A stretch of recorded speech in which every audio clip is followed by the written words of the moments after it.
Don't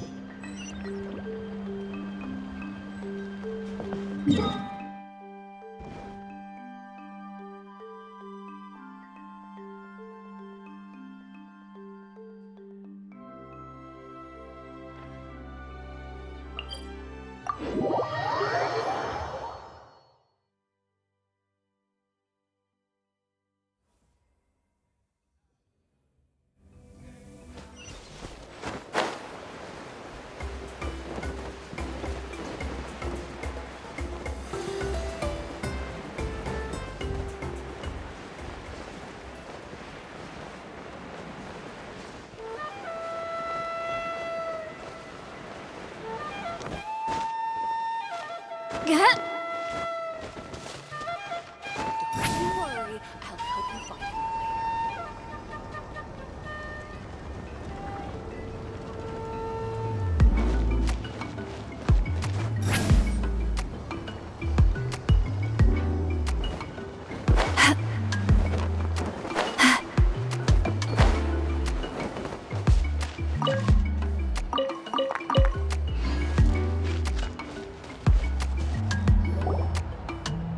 She's not back yet. I hope nothing bad happened to Master Chevin. Hey, that little kid is crying. Wonder what happened. Let's go check what's wrong.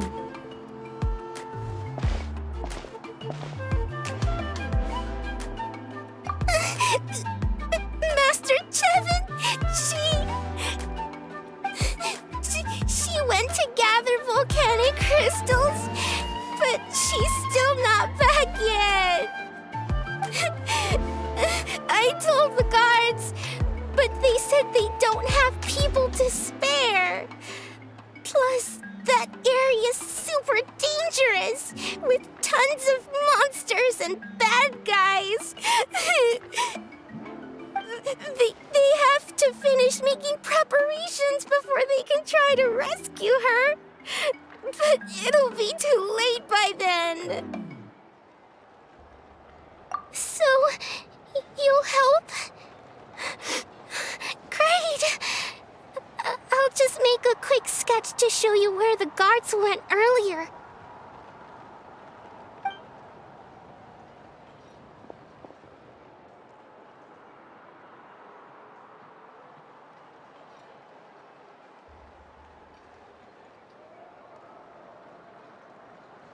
They said Master Chevin might have stopped around here. She might have been forced to go near the shadow pen. If that's the case, then... Oh.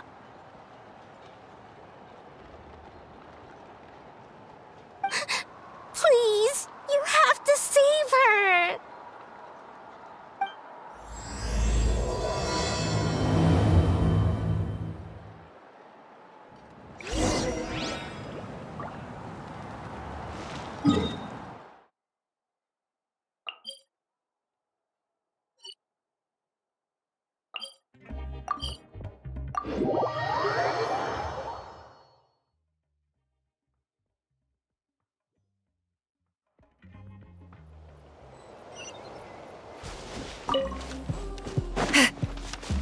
According to the map, we should be getting close. Let's search the area. Stay on your toes, though, traveler.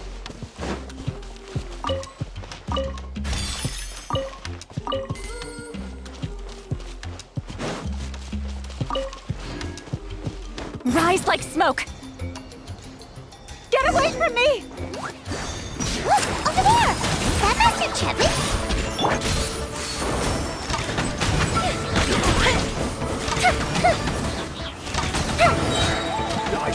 Go with the ship down! Where did you come from?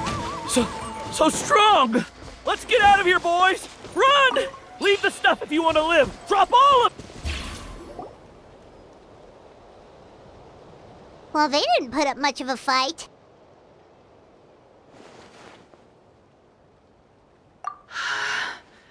Thank you so much. I thought I wasn't gonna make it down this mountain alive. Saved by the traveler. Guess my luck's not too bad today. Sorry. Let me introduce myself. I'm Chevin, a gem artisan.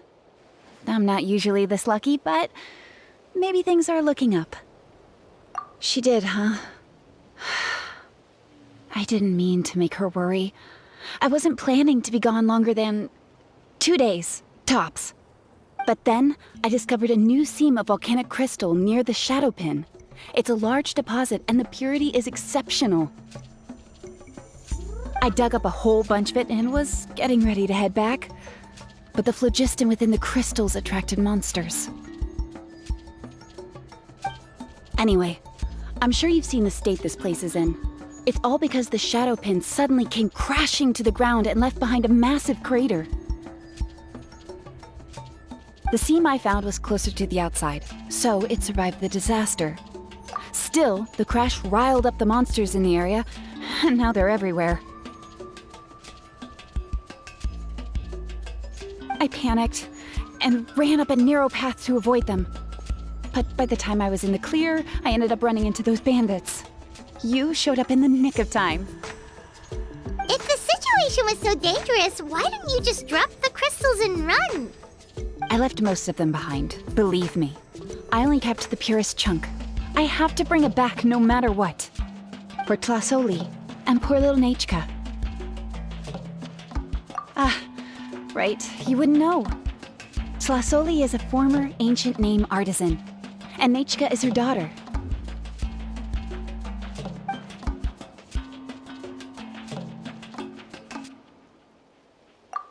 That's right, or, well, she used to.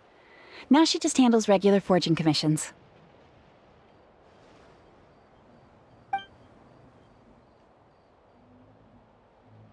Because of her daughter. Poor Nechka contracted an awful illness, and Tlasoli put everything aside to take care of her. Even as Nechka's illness grew worse, Tlasoli never gave up. Like a torch in the night, she was determined to burn bright, even as darkness encroached from all directions. Still, all's well that ends well. Thanks to the doctor's medicine and the YOP's protection, Nechka's flame was rekindled. Her condition has been slowly improving ever since. She's still weak, of course, and has to recuperate at home.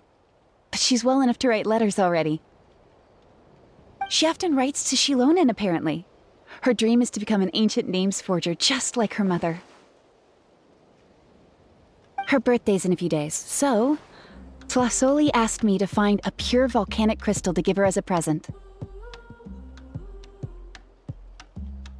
Yeah, talk about an important chunk of ore! What a nice gift! Paimon hopes it helps her feel better. I'm sure she and her mother appreciate your well wishes.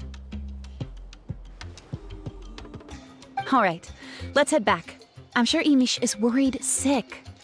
Actually, why don't you come with me to visit Tlasoli tomorrow? It's all thanks to you that I managed to bring back the crystal. You deserve a reward for helping us protect something so significant.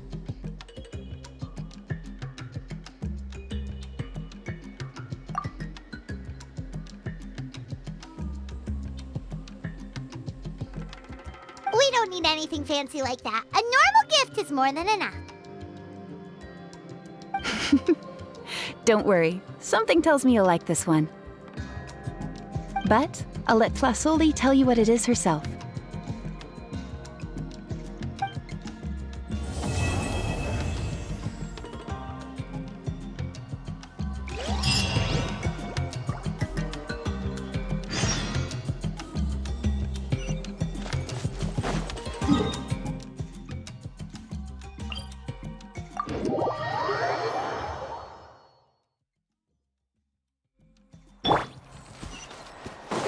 Return to the skies!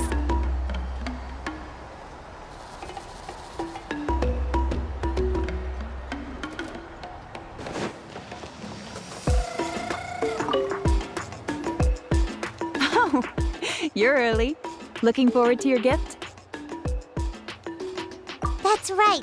Nechka's been so sick, and Tlasoli had to give up what she loves. Things might get better, but they could probably still use some cheering up. I've already asked someone to swing by and let Tlasoli know we're coming. She's probably made all the necessary preparations. Let's go then. Do you mind watching the story, Mish? I'll be right back.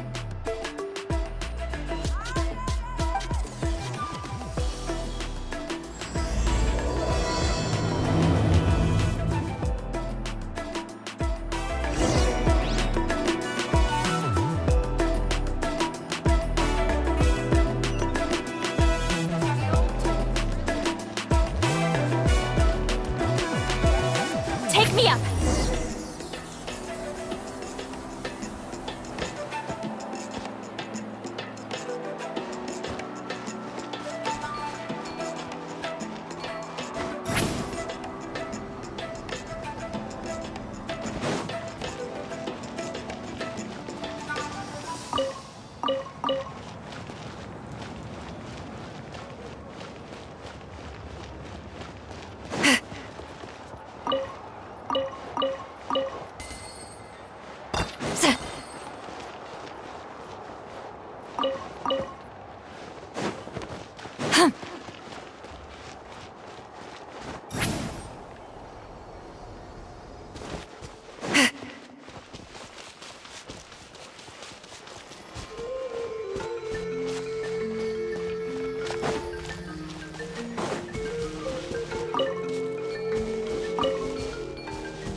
Here we are.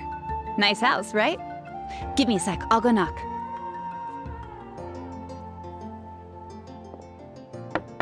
Tlasoli! Open up! They're here!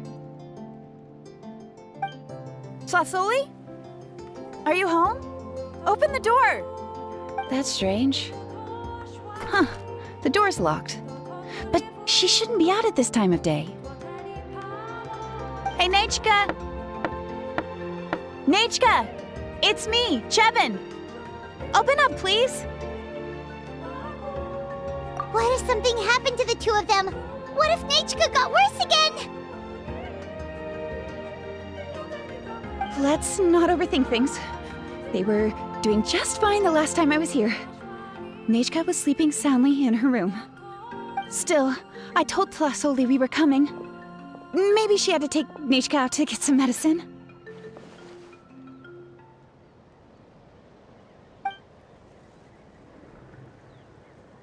Hey, what's that over there? Looks like a Tapetlosaur nest. That's right. Tlasoli has a Tapetlosaur companion. If I remember right, its name is Iengu? When she was still in the forging business, she'd often have Iengu help with some digging work. But since Nechka fell ill, she hasn't let it dig much recently. Wait a minute. What the... This place is a mess! Iengu's nowhere to be seen either. Whoa, look at all these broken boxes. Something terrible must have happened. Oh... Alright, I'll just... find a place to hide for now. How is it that every single time Imish tells me not to go someplace dangerous, I end up running into danger? It's like her words have some sort of power over me. Maybe it's the Wyab's doing.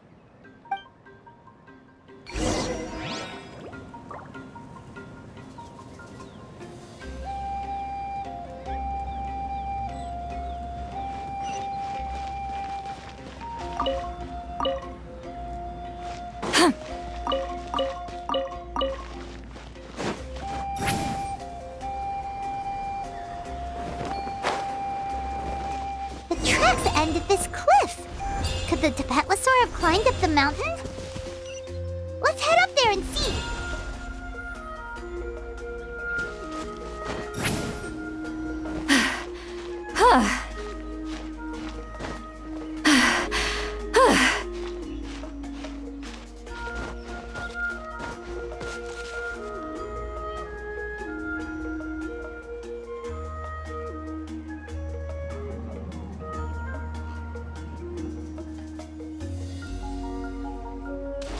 Return to the skies! I'm tired already. Return to the skies!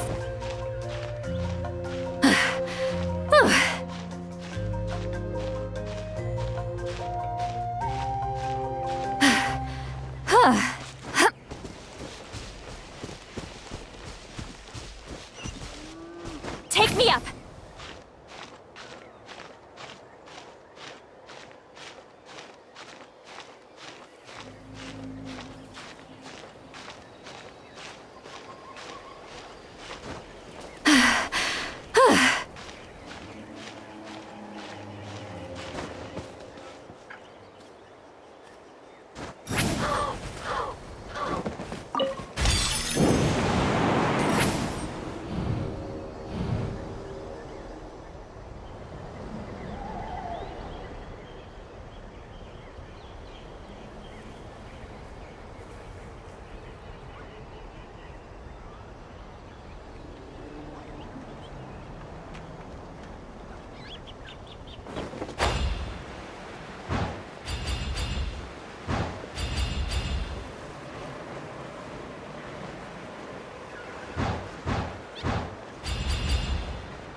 There really is a Tapetlosaur up here. Might not be Tlasoli's companion, though.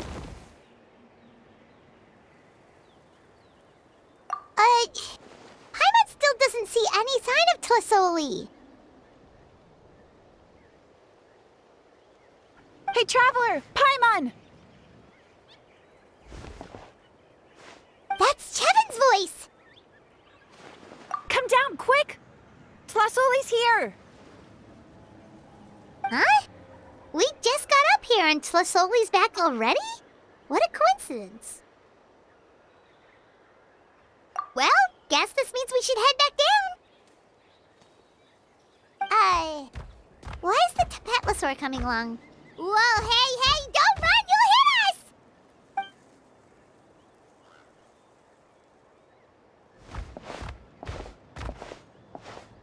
Yangu, come here. Are you being naughty again?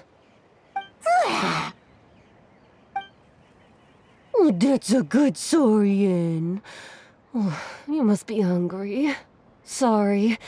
I'll whip up something for you later. All right, run along and play now. I'll come along in a sec. Sorry, you two. I was waiting for you at home when Nechka... Well, she snuck out and ran off by herself. She said she just wanted to pick some flowers for our guests.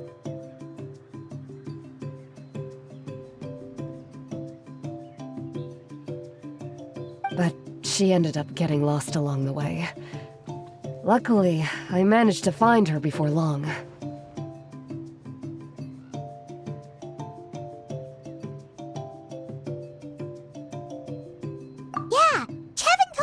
was just starting to get better. She's still very weak. The shock and the cold winds certainly didn't help, so she ended up with a slight fever.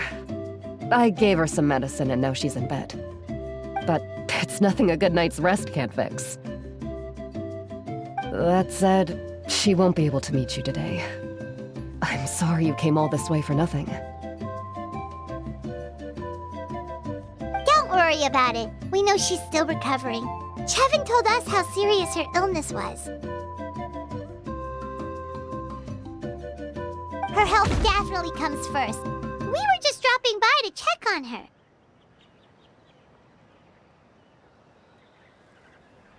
Yes, and to run away from eating her vegetables. She's a fast one, that's for sure. She jumps over chairs, hides under the table, then runs all around the house. I can hardly catch her. Seeing how she is now, that's already enough. I really couldn't ask for more. Hey, cheer up. This is supposed to be a happy occasion. We do appreciate that she tried to welcome us with flowers. Anyway, Tlasoli, about the thing I was telling you before.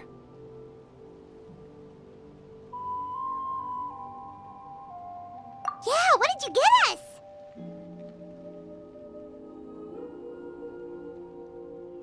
Well, it's a blaze gem inscription.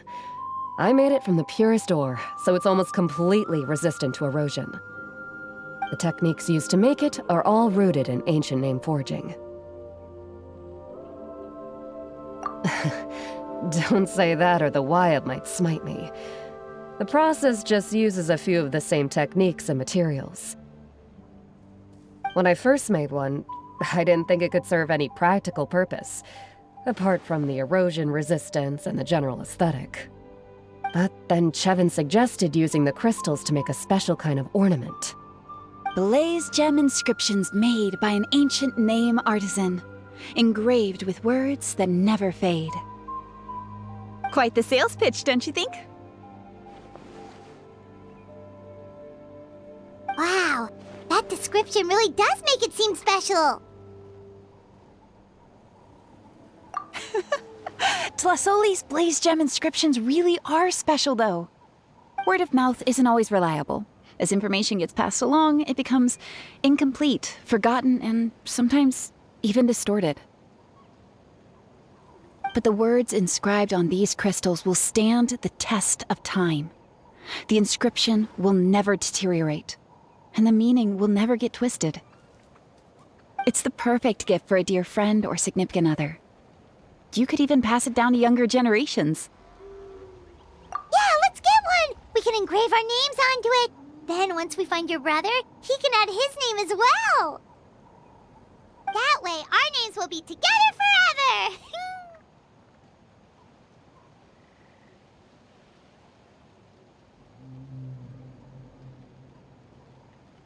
You deserve it.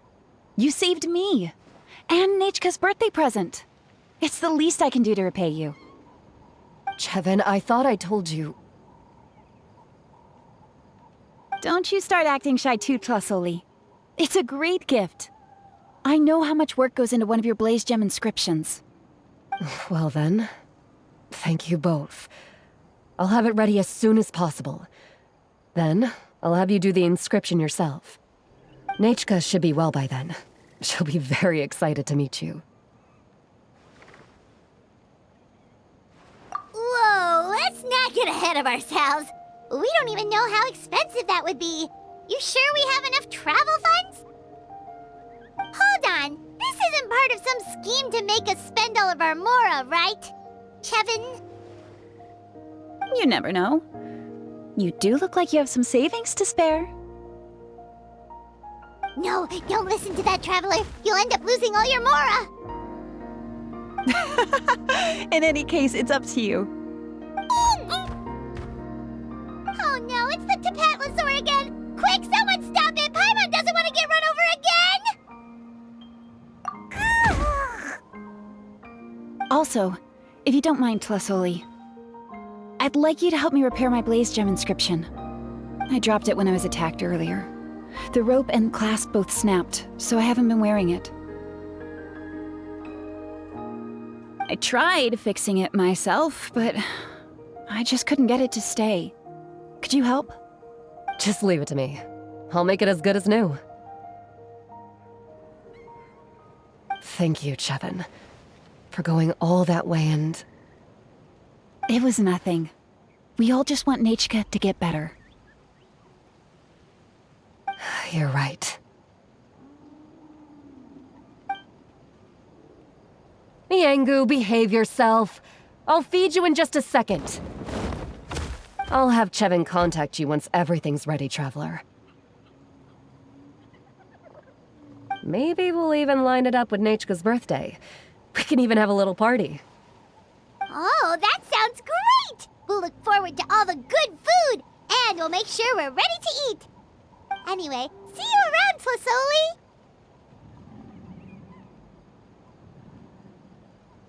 Look after yourselves. Nechka is going to be so happy to meet you.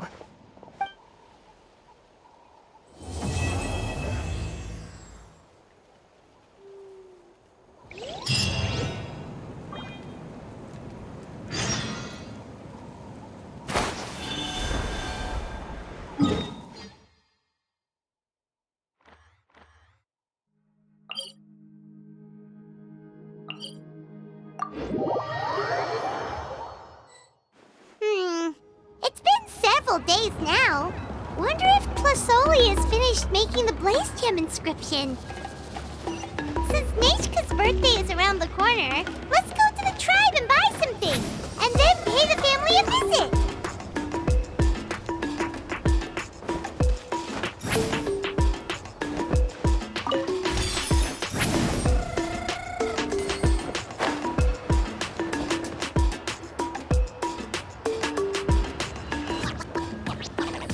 Shilonen, good thing you're here.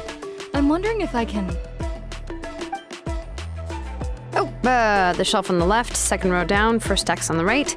That one's yours. And the garden hoe belongs to Ignal, and the hammer is Pakal's, so make sure you take the one that's yours. I haven't even said why I'm here. But looks like you're about to head out for a break. Yes, but I am going to take it right here. The temperature is just perfect today. Really? But doesn't it feel a lot hotter than usual? I really don't want to stay out in this heat. Exactly.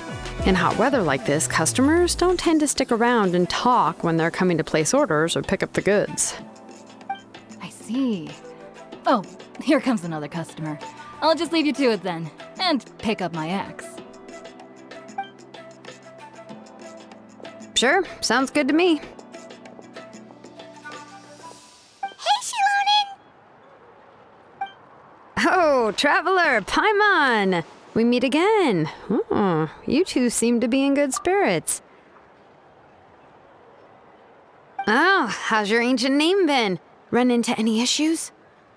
Oh, good. It was my first time working with the Lord of the Night to forge an ancient name, and you're not even from Natlan. There are still a lot of things that could go wrong, so I wasn't sure if there'd be any issues. Huh? So, what are the chances that something might still go wrong? Well, less than the chances of Mualani accidentally falling off a spirit way, I'd say. Oh, well, that definitely would never happen. I found the axe, Shilonen. Thanks a lot. By the way, Nechka's birthday's coming up real soon. Are you planning to visit her? I've prepared a gift, and was just getting ready to take it to her. You're not planning on giving the kid a full set of pliers again, are you? Or, let me guess, woodworking tools?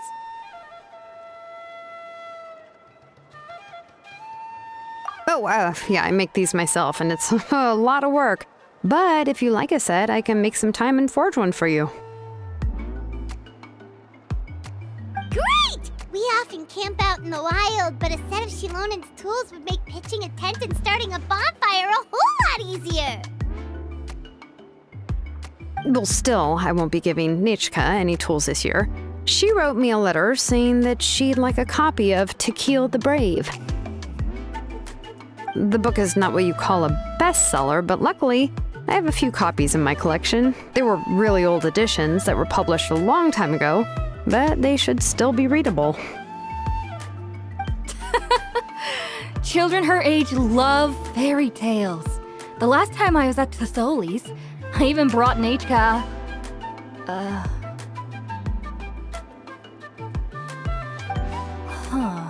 Wait. What did I bring her again? It must have been her favorite thing, but, why can't I remember it anymore? Oh, it is quite hot today. Seems you're about to pass out from the heat. Do you even remember your own name? My memory can't be this bad. It's just these last few days. I've been forgetting things for some odd reason. Well, in that case, why don't you use the Blaze Gem inscription you have as a memo to engrave some important things to remember? After all, that inscription will never wear out, and it's easy to carry. I'd say that's quite a fitting use for it.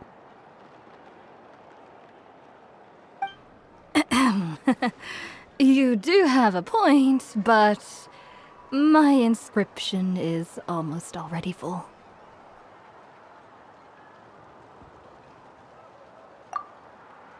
No. I engraved some wishes on my Blaze Gem inscription.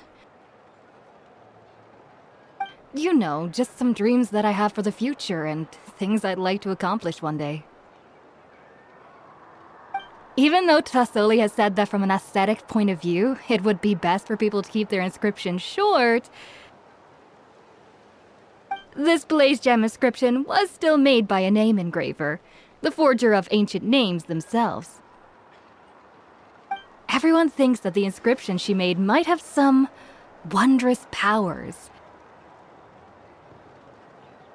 So, many people who bought Blaze Gem inscriptions engraved their wishes and dreams on them, in hopes that they would come true. Sounds kinda like a wish granter. But if you do that, won't everyone be able to see your wishes and dreams? Don't worry. We usually ask Tasoli to add the inscriptions for us. She has a unique method of engraving. With her method, the light must be at a certain angle in order to see the text. Without the right angle of lighting, the Blaze Gem inscription will just look like a pretty stone. That's true. In the end, a Blaze Gem inscription is essentially just a piece of rock. It doesn't have the power to grant people's wishes. Making wishes to it is like shouting into an echoing valley. The only one who will answer is yourself. But using it as a journal for your wishes is also fine. Carrying them with you and taking a look from time to time can be a good source of encouragement. Well, as long as you don't suddenly change your mind and want to take your wishes back, that is. These things are extremely durable. It would take a lot of effort to change the words. And I don't think anyone would willingly part with it either. They're not cheap and very hard to get. If you ever lost it, you'd just be filled with regret. Still, it's really strange. Given Auntie's skill, how could it take so long for her to make one? Oh, well, I hope someone didn't give her an idea of making fewer and selling for more.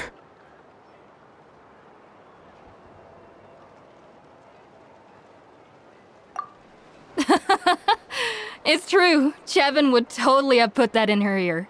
Still, I don't think it's such a bad thing for Tasoli to make some money by selling these. At least she and little Nechka are better off now, and won't have to worry about the cost of treating her illness anymore. I was really worried about their family at first, and was even planning to send them some...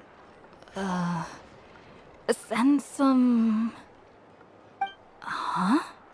What was I planning to send to Nechka again? This memory of mine.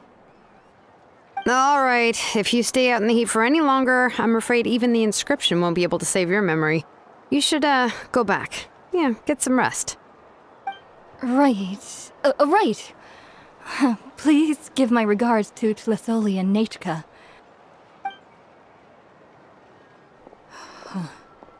What's going on? Maybe I should go talk to Lee to get some medicine. So you'll be going to Nechka's birthday party too, Shilonen?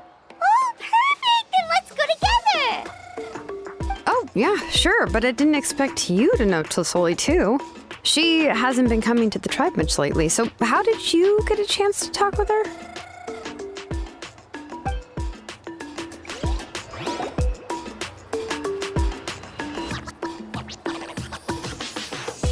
Oh, so that's how you met her.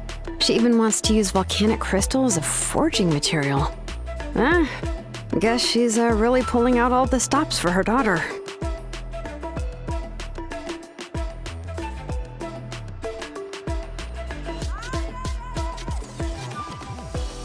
Then let's just go and ask. Come on, I want to give her the book anyway. Huh? Wait a second, our birthday gift's supposed to be a surprise?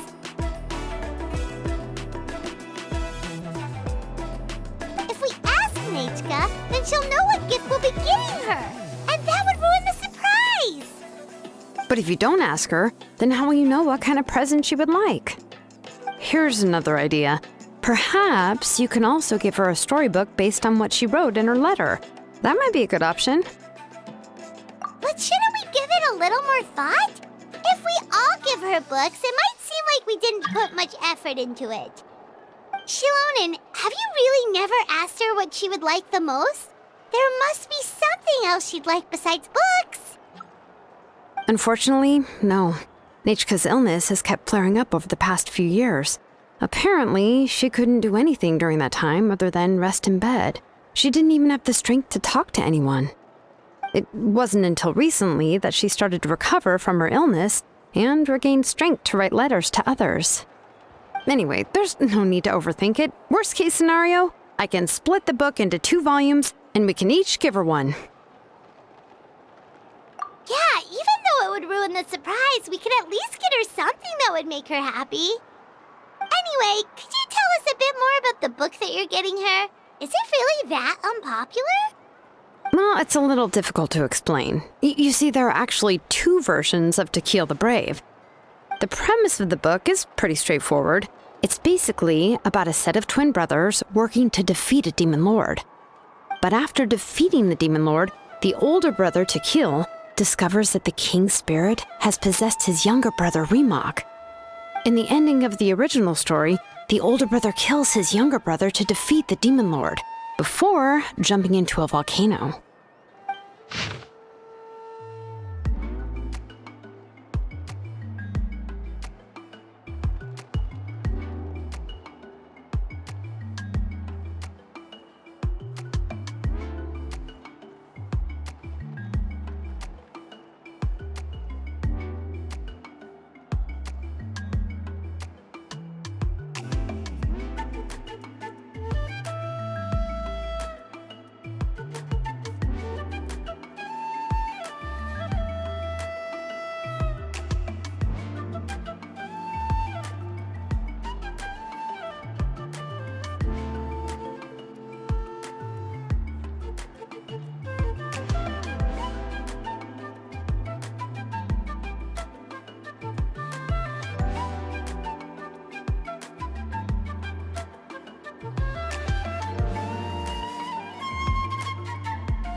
I remember there was one line that was super popular at the time.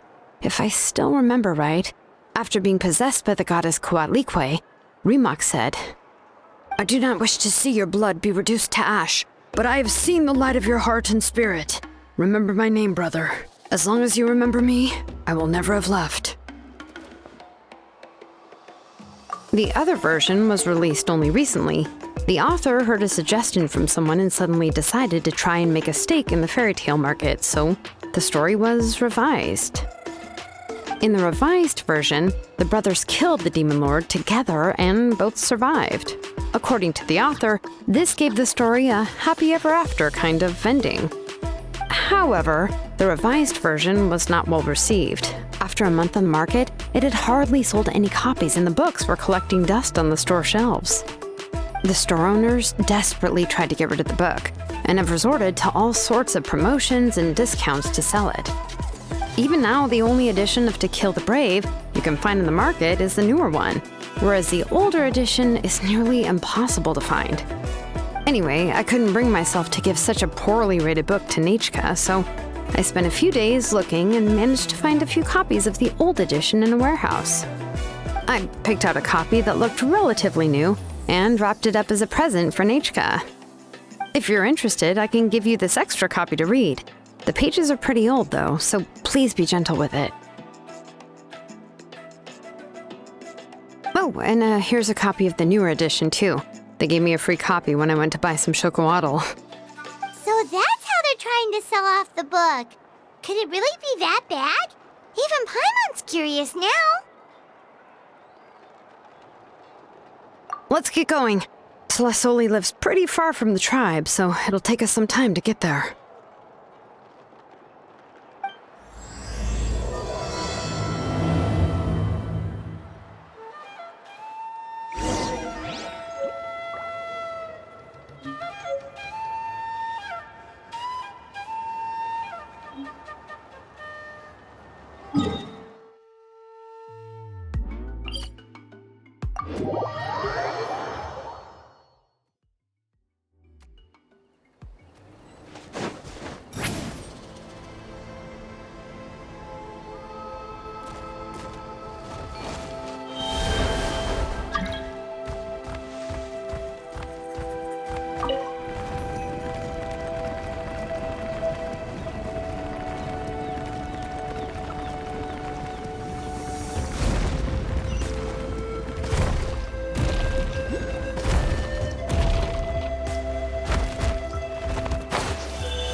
Rise like smoke!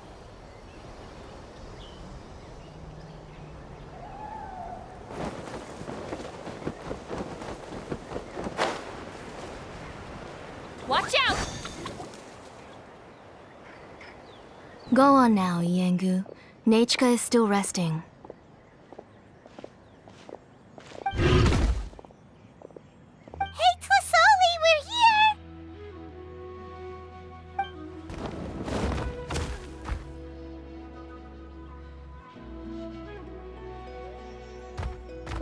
Oh, what a surprise. And even Shilonin is here too. Oh, it's been a while since I've seen you, Auntie. I received Nechka's letter. She wanted a copy of To Kill the Brave, right? Well, I've brought the book for her. There are several editions of the book in Natlan, and I wasn't sure which version she'd prefer. I asked a messenger from the Scions of the Canopy. It seems this softcover edition is one of the most popular options, so I brought it for Nechka. You haven't changed a bit, Shilonin. Let's go inside. I was just boiling some chocoatl, so you can all try some. Shilonin used to love drinking chocoatl. When she was little, she would always have several cups every time she came to visit me. You were already a big girl by the time I finally had my Nechka. Alright, for now let's... Oh, Auntie, let's go inside. Traveler, please help me get her into the house.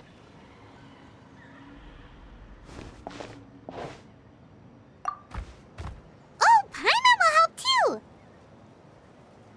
Be good, Iengu, and don't get in the way. All right, let's get indoors. Watch your step, Auntie.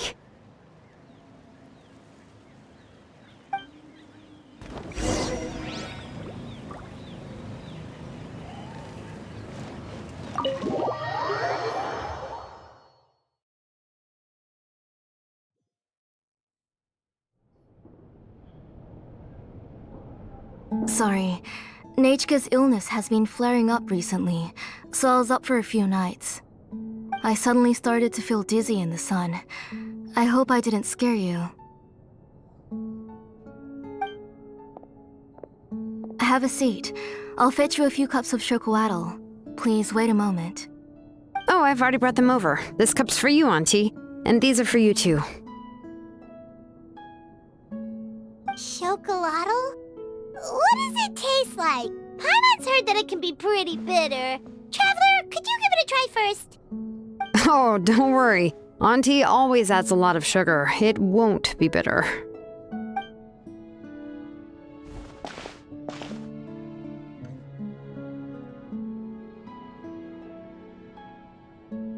The last time you came to visit, you were still just a kid. But now you're a pillar of the Children of Echoes. No, of all Natlan even. Oh, well, it's all thanks to the drinks I had here and the books I happened to read.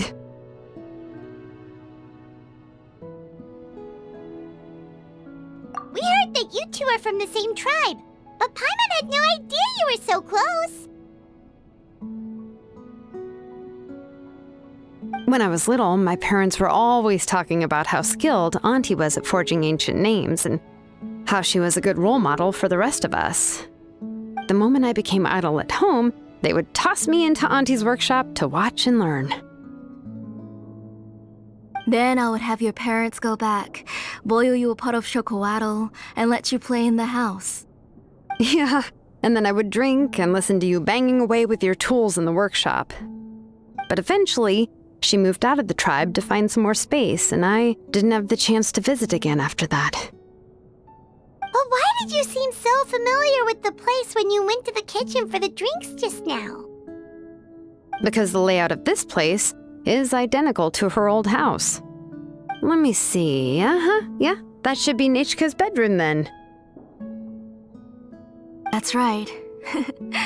I remember you used to hunker down in the room to read and draw.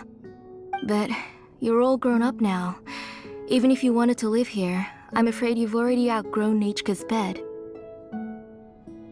That's how Nechka sees Shilonen, too. Whenever she's feeling better, she always asks me when her pen pal sister will be coming to visit. Well, yeah, I'm here now, and even brought a gift as an apology. I'll leave the book here. You said Nechka asked you for the book? I hope it wasn't too much trouble to get. Really, I'm surprised that she even asked you for a present. When she's at home, she'd even ask me for permission to eat some snacks. Maybe I've been too strict with her.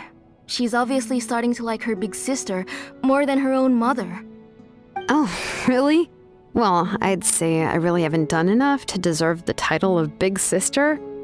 Yeah, I wasn't able to help her when she was sick, and I didn't even come and visit her that many times. Well, the only thing I have been able to do is to help her find some books. Don't be too hard on yourself, Shilonen. You have great responsibilities as the name engraver of the tribe. We both know you are far too busy to take care of her. The responsibilities on your shoulders also became far heavier when I gave up on my work. You just had more important things to tend to, Auntie. No one in the tribe blames you. We all know that Nechka needs her mother's care. But that doesn't change the fact that I gave up on my work. And even now, I still have not found the courage to pick up my hammer again. I'm sorry to leave you to shoulder all the responsibilities alone, Shilonen. Oh. Ooh, why so somber all of a sudden? Don't be so sad, everyone! Hasn't Nechka gotten better lately? Oh, relax, Auntie. I can handle the work. But once Nechka is back on her feet, you should get back to work and let me have a vacation. You'll be the one who's busy then, and I'll be sitting at the side drinking chocolatl and cheering you on. If that day really comes, you can have as much chocolatl as you like.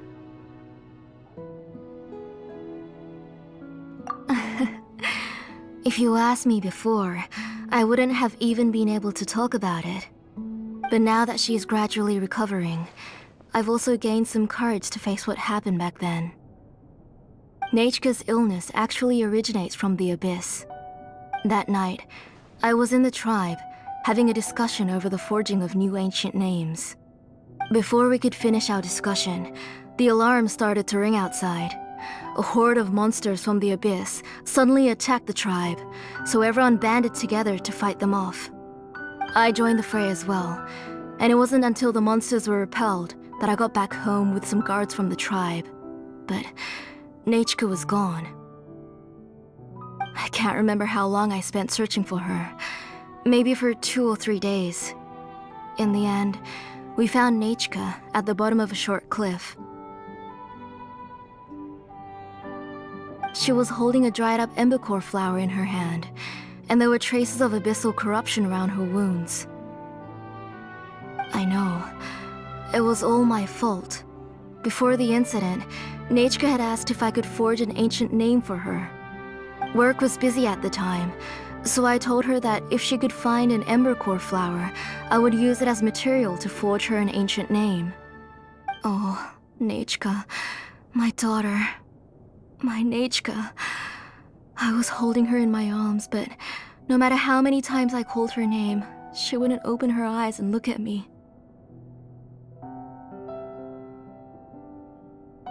I was the one who decided to move my workshop to the outskirts of our tribe for work, and I was the one who left her home alone.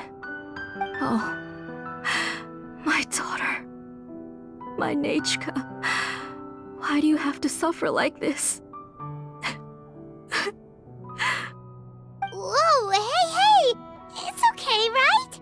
Nechka's getting better. She already has the strength to write letters now, doesn't she?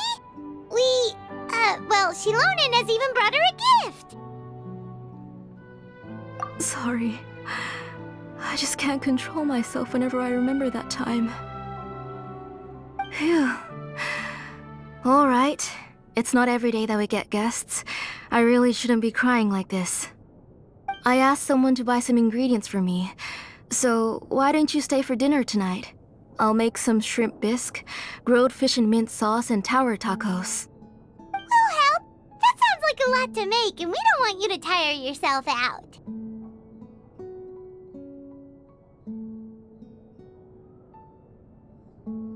Huh? She mentioned all those delicious dishes, and you're just going to make a fried egg? Thank you both, but don't worry. It's just a few dishes. I'll be fine. You three just need to make sure everything gets eaten up. I can't eat a lot at this age. Oh, we haven't had anything to eat yet, so don't worry. We'll make sure there are no leftovers. Ah, it just occurred to me that Shilonen likes to eat cheesy crab hot pot. Why don't I make that instead of the grilled fish and mint sauce? I remember you don't like picking out fish bones. Nah, both are fine with me. I've learned to just chew up the fish bones now. Oh, come on now. If you don't want to pick out the bones, I can just take them out for you. Anyway, for dessert, would you like a cup of grain fruit or chocolate? Cup of grain fruit! How about a cup of green fruit mixed with chocolate? Okay, got it. I'll go start cooking, but could you do me a favor in the meantime? I ordered a bunch of ingredients, and they should be here any minute now. Would you go check by the door and see if they were already here? If so, please bring them in. Come on, Shilonen. Stop lying around. You shouldn't nap before dinner. It'll ruin your appetite. Hey, I'm not a kid anymore, you know. You don't have to worry about my appetite. That's beside the point. If you don't watch out for your health while you're still young, then when you get older, you'll... All right. I'm getting up. We'll go check on the ingredients with Shilonen. It isn't far, so it shouldn't take us long. That kid.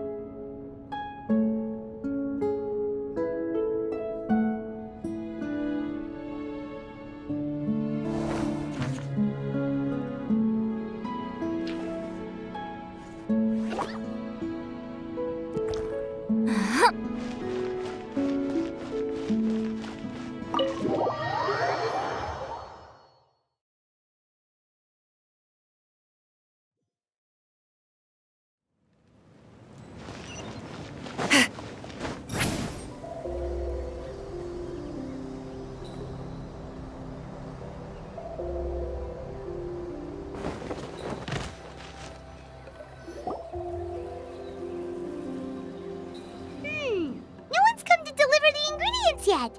Paimon thought we'd see someone come flying down on a Yunkasaur as soon as we came out. A messenger from the Scions of the Canopy wouldn't be flying here. They usually come climbing down the cliffs nearby. No need to look. There isn't anyone on the cliffs.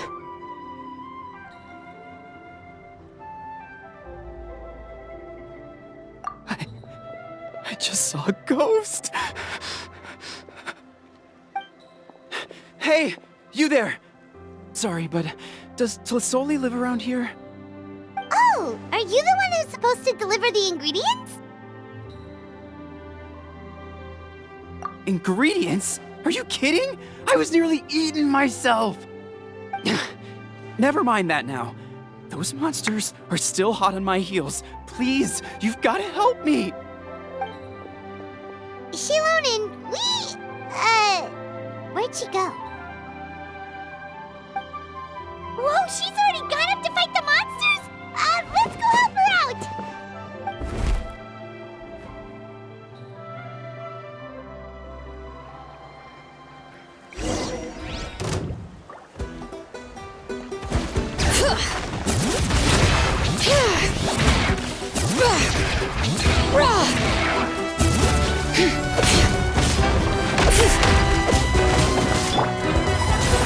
Fulfill our path! Torn to oblivion! Illusion shattered! Bring it! Hear the echoes of the valley!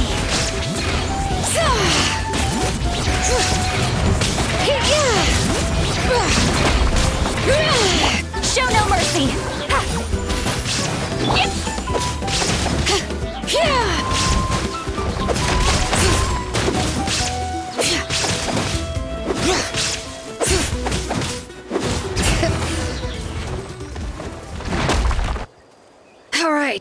that should be it for the monsters. Yeah, it was easier than I thought. Oh, it also seems we're in good luck. The goods weren't damaged either. Strange. We didn't see any monsters on the way here.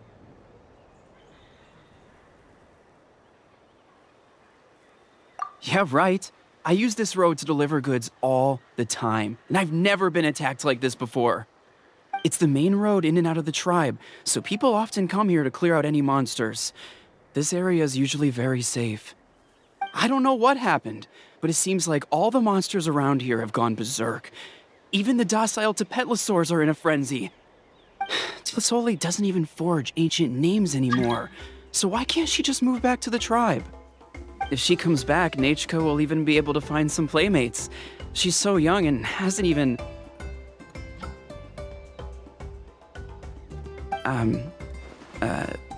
Nechka's playmates. No, wait, I feel like my kids have played with her before. They've even told me about Nechka's favorite game. If I remember right, it was... strange. I always remembered it before. How could I forget all of a sudden? Look at that! He has a blaze gem inscription too! You should go back to the tribe. It seems like you had quite the scare today. We'll take the ingredients back for you. I'll carry these bags, and you two can carry the rest.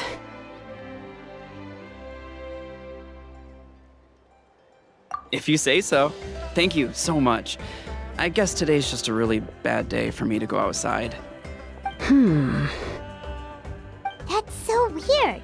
Why is everyone we run into today having trouble remembering stuff?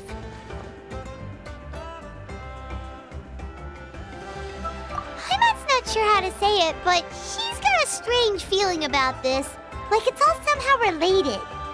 Once you live long enough, you'll eventually start experiencing strange days like this. Let's bring the ingredients back. Otherwise, we won't have anything to eat tonight.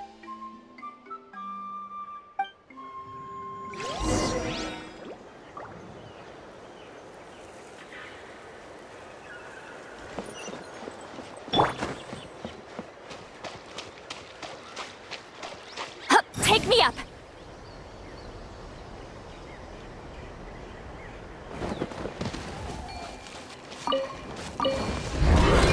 Let's do this then! Suffer the wrath of Eastleigh! Now you shall perish! Shine down! Wind, hear me! Yes, you are. Time for a light show! Qualified after all.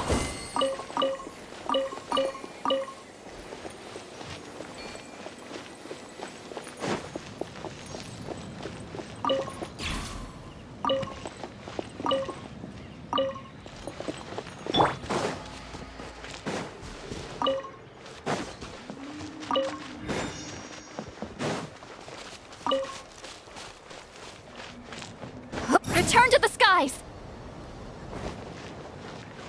Return to the skies!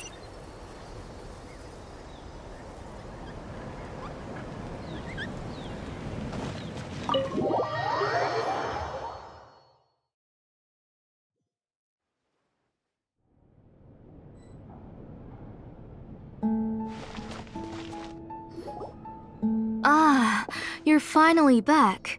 What took you so long? I was starting to worry. Oh yeah, we ran into some small problems, but everything's fine now. Alright, as long as everything's okay now. You all have a seat. I'll get the food ready. It won't take long.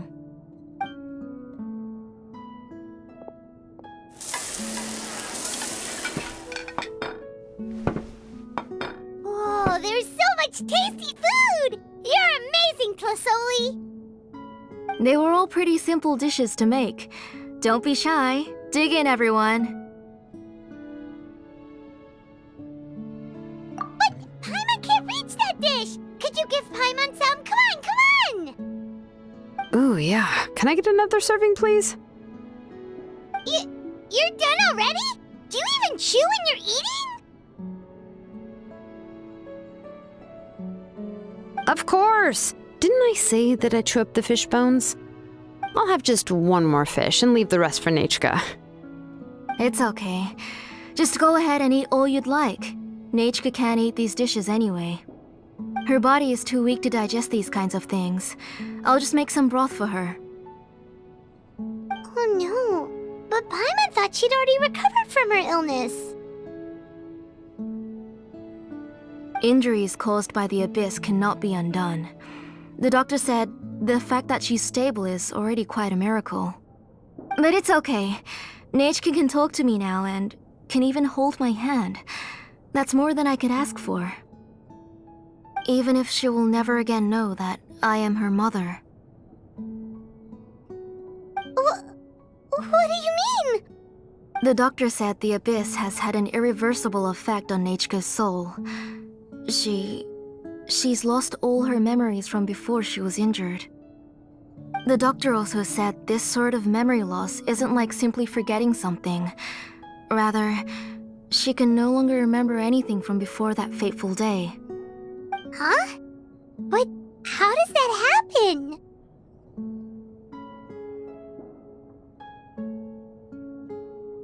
You know about the woven scrolls that the Masters of the Night Wind use to record things, right? Well, generally speaking, forgetting things is like when the woven scrolls would gradually start to fade. As long as you repaint and weave the threads again, the faded memories will come back to life. But the case of Nechka's memory loss is as if her woven scroll had been cut in two, and the portion of the past was burnt to ashes.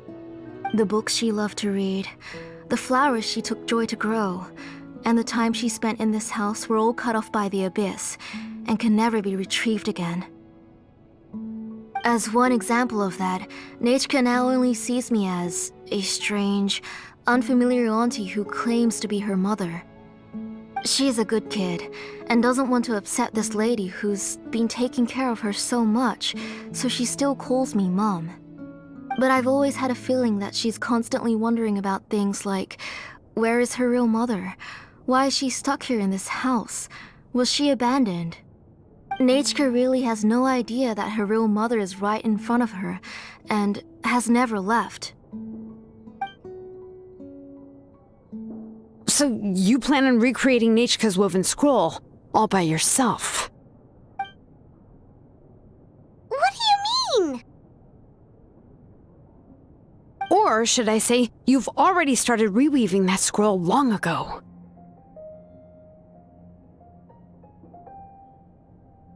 The delivery guys. I saw it hanging from his waist, so I asked to borrow it from him. Don't worry, I'll return the inscription to him once we've figured everything out. These things aren't cheap, after all. When did you know? Yeah, I noticed it back when Blaze Gem inscriptions suddenly became popular among the tribe. It was then that I also noticed that everyone wearing Blaze Gem inscriptions had varying degrees of memory loss. Traveler, you've picked up on it too, haven't you? Accessories made using ancient names forging techniques. For what's only supposed to be a pretty souvenir, this inscription contains a phlogiston engraving with a truly overkill level of complexity. The shapes and patterns of these engravings are also identical to that of an ancient name. By making just a few slight adjustments to the layout and connections of the main pattern, you can pretty much qualify this Blaze Gem inscription as a bona fide ancient name. And yet, you've never told anyone about these engravings in the Blaze Gem inscriptions that can be activated at any time. Am I right, Auntie?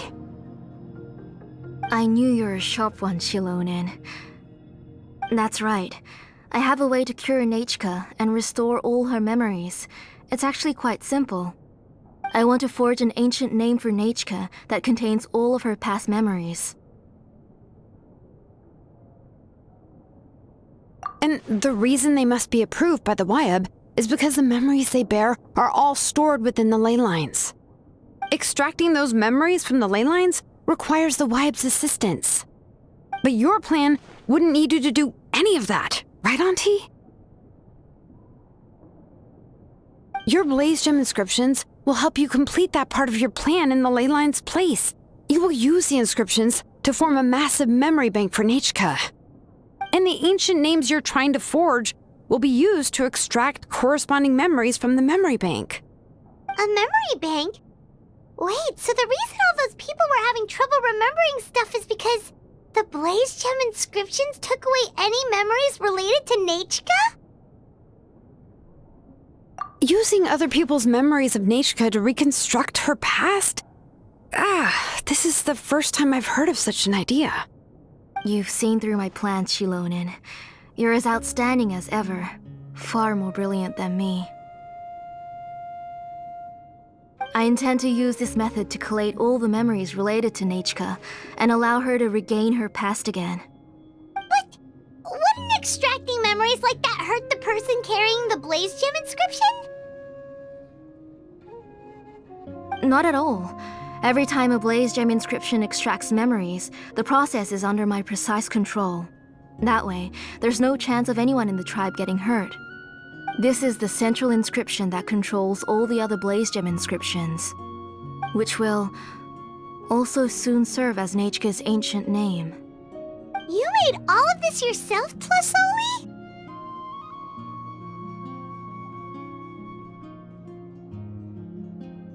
Yes, it was lots and lots of work. It was truly exhausting, or perhaps I've just grown old. You saw it yourself. I nearly fainted just from being in the sun. I could collapse tomorrow, or even in the next few moments, but Nechka's ancient name is still far from completion. I've solved the issue of storing memories, but I still don't know how to connect Nechka up to this central inscription. I thought you just modify your own ancient name. I considered it, but this matter doesn't have anything to do with my ancient name. It's of no help to me, and I don't need its help now. You know the price to pay for making something like this. Yes, I do. But as long as I can get my Nechka back, I'm willing to do whatever it takes.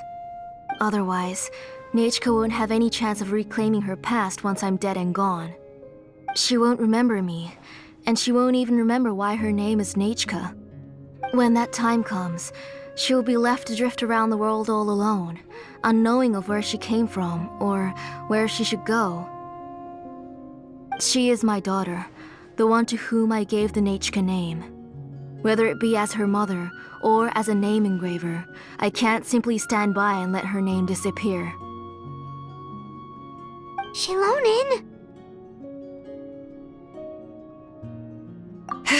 I'll take the central inscription with me. I'm going to completely disassemble it to confirm its components and uses, and I won't make any promises until I've checked everything. Say goodnight to Nechka for me, Auntie. Oh, wait. I've also finished the inscriptions for the Traveler in Paimon. Let me fetch them for you.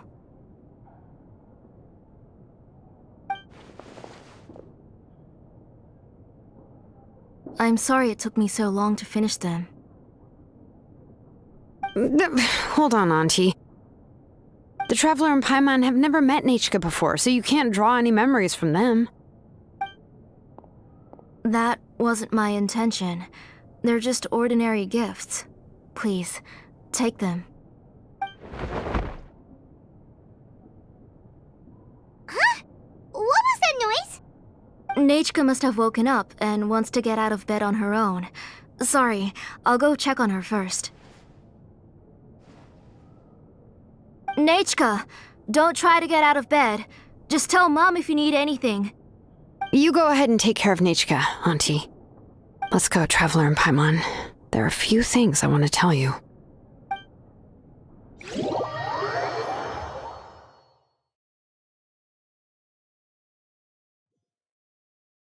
Let's head back to the tribe first. There are some things I need to get from my workshop. Disassembling the central inscription? It's not going to be easy.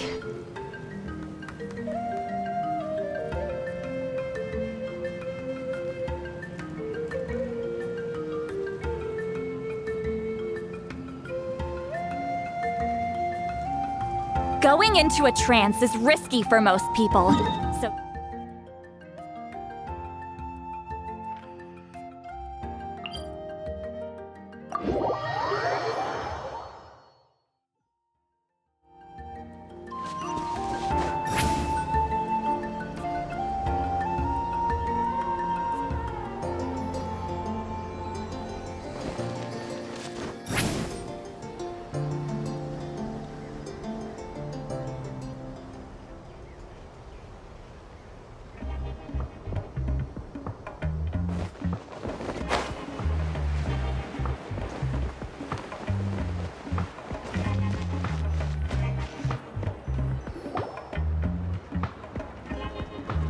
You two can wait outside for a moment. I just need to go in and grab something. The workshop is a little messy, so unfortunately, I won't be able to show you around.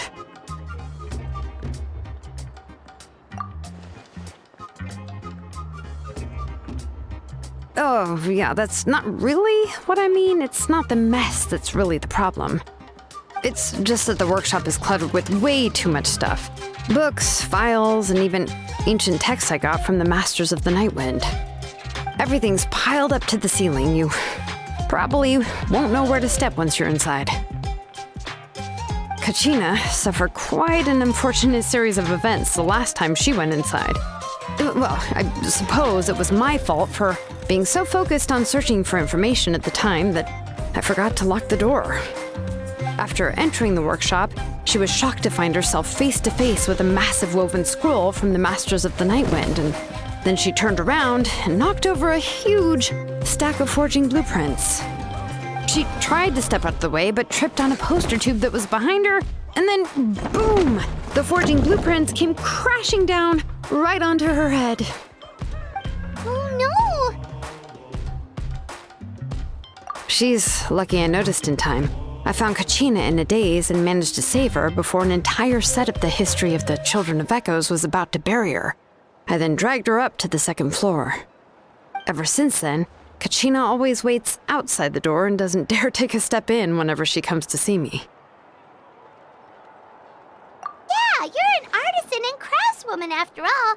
We thought there would be weapons and armor hanging all over the place. But it seems more like a library than a workshop. Well, my primary work is forging ancient names, which is much trickier than making swords and tools. Aside from the necessary craftsmanship, I also need to consult many ancient texts. You probably already know that each ancient name represents a certain spirit, behind which are countless related stories to support it. In other words, the essence of an ancient name is the physical manifestation of a certain spiritual will. And as a name engraver, when I'm working on a new ancient name, I'm not only trying to give it a physical shape, but more importantly, I'm also trying to understand the spirit contained within the name. And to do that, I have to collect as many related stories as possible and read through them all. But, as you might know, people tend to add a lot of extraneous details when it comes to stories about themselves. For stories that have been clearly exaggerated or altered, I must gather other related stories and information as cross-references. This way, I can filter out all the absurd and exaggerated details and restore the person's life to its true nature. Only in true stories can you find the authentic spirit. And this is the only way for the spirit to become an ancient name that matches its essence. We've heard about the concept behind ancient names before, but after hearing you explain the details, Paimon can't help but think that ancient names are really powerful. Well, no matter how powerful ancient names could be, they would never be able to suddenly turn into a blade or allow you to smash through an entire cliff in one punch. It's just a form of spiritual power that's passed down from generation to generation. It doesn't have those kinds of physically tangible effects.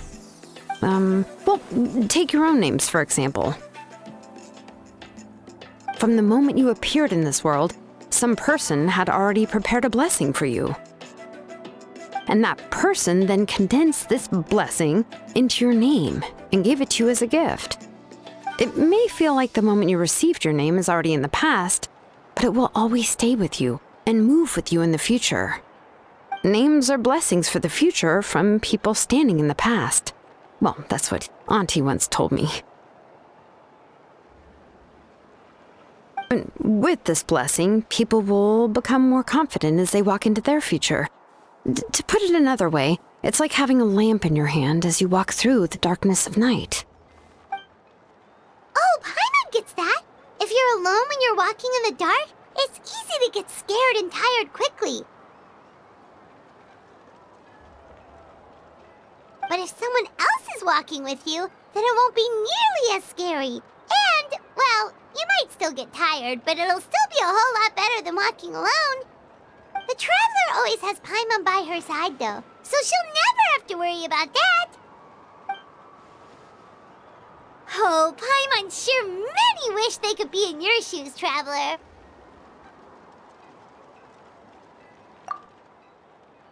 Ion's always flying. Of course it gets tiring. But we're getting off topic. We can talk about that later.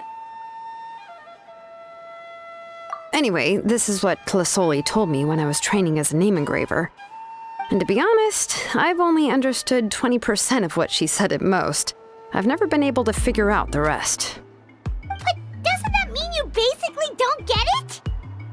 Well, that's not entirely true. Auntie and I have at least come to a consensus on the most important thing. You know what? I am sick of talking. We can talk about all of this later. Please, wait a moment while I grab my things.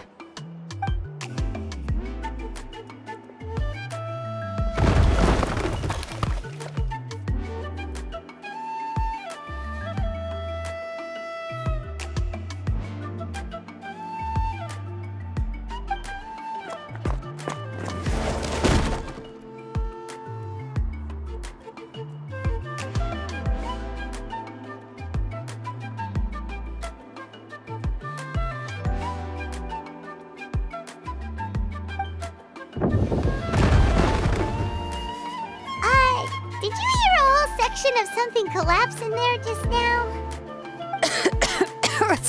It's fine, it's fine. It was just a bunch of very old ancient name records. I've already made copies of them. I kept this set of phlogiston wedges in the back, so it wasn't easy to take out. I had to resort to brute force. Come on, let's go disassemble the central inscription. It shouldn't take long.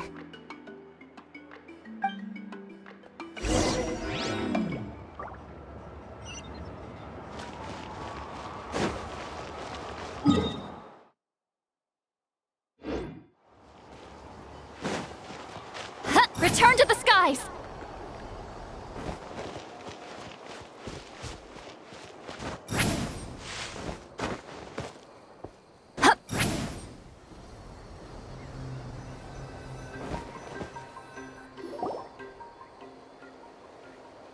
Here we are. This is the place. This cliff is pretty high. What are we going to do here? Are we going to climb to the very top and then throw this inscription down the cliff? I'm going to use phlogiston to make an engraving circle on the cliff wall. That will allow me to investigate the internals of the central inscription. Now let me see if this thing can even turn on. I was still an apprentice last time I used it. Before we attempt to engrave the inside pattern of an ancient name with phlogiston, we always use this to draw out the engraving diagram on a cliff or open ground. Only after we've confirmed that phlogiston can flow properly through the internal engravings can we start formally working on the small internal engravings of the ancient name. If we want to dismantle the central inscription in a non-destructive manner, we'll have to use this thing. I really don't want to engrave such a large diagram with my bare hands. Oh, so you'll be able to see what it looks like on the inside without ruining Tlasoli's inscription? For the most part. If it were just an ordinary unfinished ancient name piece, I'd just take it apart and pour phlogiston into the internal engravings to see everything. But since it's a central inscription, it would be better not to destroy the blessing that Auntie has prepared for Nechka. So, Shilonen, does this central inscription fall under the 20% you understand about ancient names, or the other 80% you don't understand? Oh, don't worry. As I said, Auntie and I share an understanding of the most important principle, which is names are intrinsically valuable. Only by having names can things be sorted and categorized. They allow the world to become more orderly and identifiable.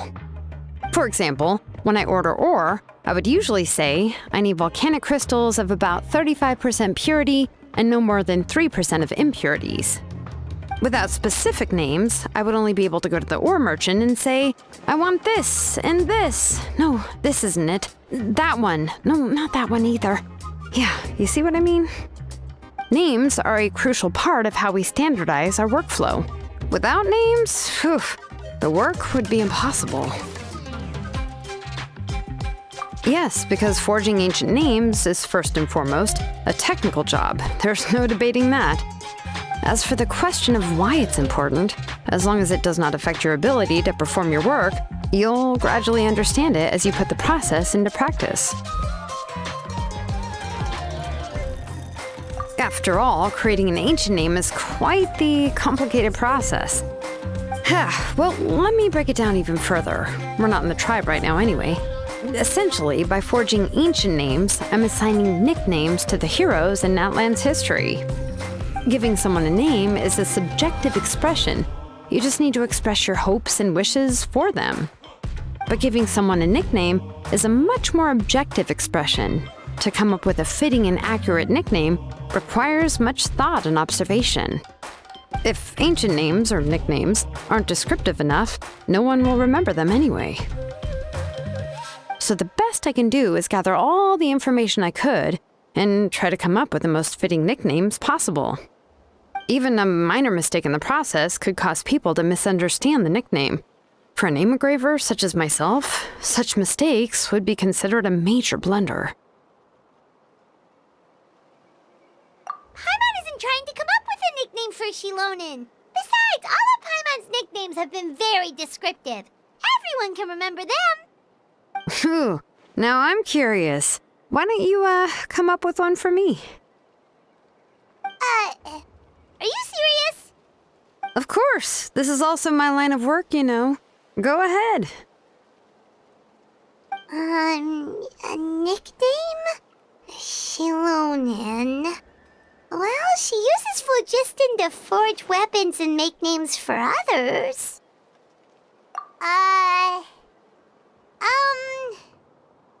Smith?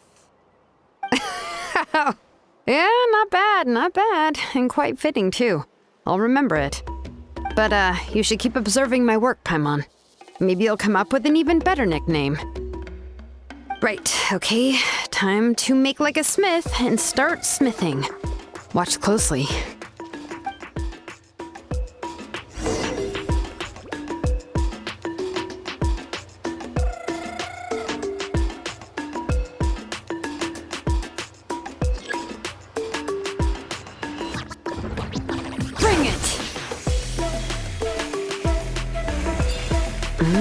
Adjust the inclination by 2 degrees. Stop. The error margin is within an acceptable amount, but I'll extend the inscription link a little more just to be safe. I'll leave some space here. When the linked engravings are activated, the inscriptions here will overlap with each other. And there! That should complete the flow.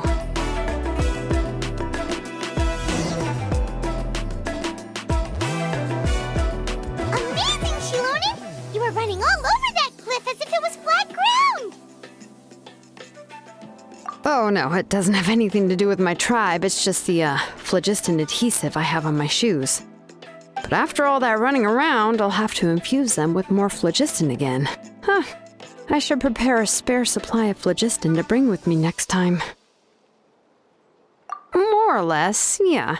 I usually have at least the key equipment on hand. I can show them to you when we next find the time, but let's get to work first. Let me see. Start with Anchor 1 and activate it with Density 3 phlogiston.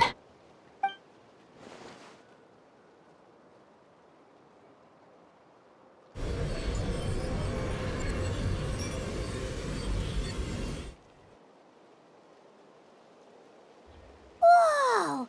A super huge diagram just appeared! Tlasoli's central inscription is even floating!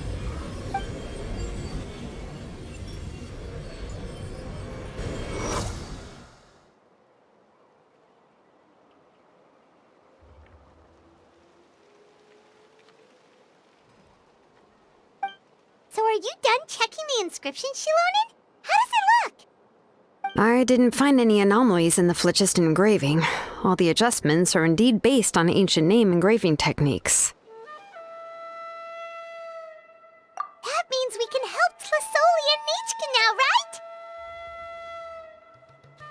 well, probably, but I have good news and bad news. Oh, but I'm also just going to go ahead and share both, so it's not like you'll have a choice in the matter. Paimon will cover her ears after the good news. Well, even if you cover your ears, the issue will still continue to exist.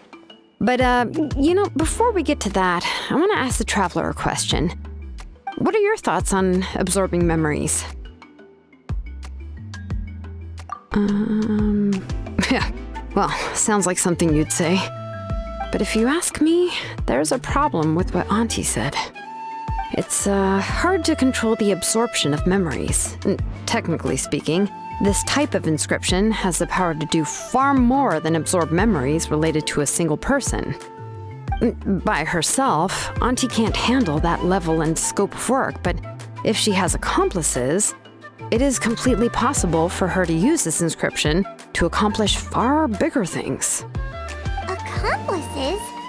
You make it sound like she's committing a crime! Well, here's the good news. Yes, this Blaze Gem inscription would be the perfect tool to commit crimes, but we haven't found any accomplices or signs that she intends to put it to such uses. From a purely objective standpoint, we can consider that possibility as yet to be confirmed for now. The bad news is, there's still an underlying problem with this Blaze Gem inscription that cannot be ignored. I believe I've mentioned this before. Ancient names operate with the help of the Wyab, granting them the power to read information kept in the ley lines. In this process, the Wyab actually function like relays, helping the ancient name bearer sense the information from within the ley lines. If you remove the Wyab from the process and don't use any tools, then finding a specific story is akin to trying to scoop up a specific grain of sand from a rushing river. Yeah, exactly. Anyone who attempts to do so will likely lose most of their cognitive function or become a babbling madman who talks to themselves all day long. Now, let's consider the memories that Auntie has gathered as the ley line, and Nechka as the only ancient name bearer of this ley line. There's no way Auntie would let Nechka plunge into the river of memories without any tools. She'd only be overwhelmed by the surge of memories. And considering that Nechka has forgotten all of her past, she'll be unable to work on her own to accurately find the correct past. Only Aunt Tlisoli can help her filter the correct memories of her past. So, if my hypothesis is correct, Auntie is actually planning on turning herself into Nechka's Wyab to help her extract the corresponding memories in the different situations she may face. In an ideal world, this would be perfectly fine. As long as every extracted memory is correct, Nechka would essentially be getting her past back. And I also believe that there won't be any mistakes in everything that Auntie remembers about Nechka. But Auntie is not a Wyab. Her body won't be able to handle the load for long. But how can we solve this problem? No matter how we try, Tlisoli will... Names are blessings for the future from people standing in the past. I've also made up my mind. Come on, let's go see Auntie.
Shilonen.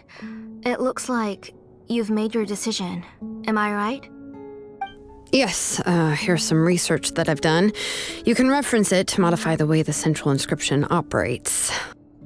I'll also help you continue working on the Blaze Gem inscriptions, but I must have complete control over all the inscriptions and the ability to oversee their uses. The memories that can be absorbed by the inscription will be limited solely to Nechka's past. We'll plan a set time frame together from which the memories can be drawn from shortly. If you attempt to extract any memories beyond this scope, then I'll consider that as committing a criminal act and halt all work related to the central inscription. After the memory bank is constructed, the Blaze Gem inscription's absorption functions must be stopped immediately. Only functionalities for outputting memories will be kept. I accept. Thank you, Shilonen. I really... Auntie, you know I can't stand it when you do this. If you needed my help, you should have just said so. There's no need to beat around the bush like you did. Using technology for ancient names to forge other things without permission is no trivial matter. Yes, it's a major departure from the technology's intended use, but it's nothing compared to a child who needs help, compared to a name that's about to be lost. But once this is all over, you must come with me to see Pakal and discuss everything that happened. That's fine. I'm willing to accept any punishment for my little Nechka. All right, let's clear off the table and come up with a plan. I need some time to consider how to let Nechka control the Blaze Gem inscription on her own and extract the memories from her past.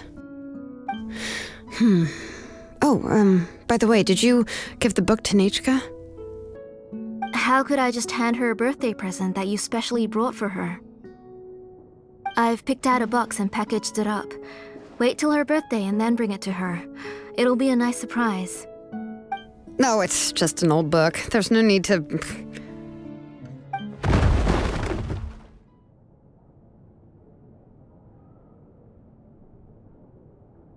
Oh, is Nechka up again?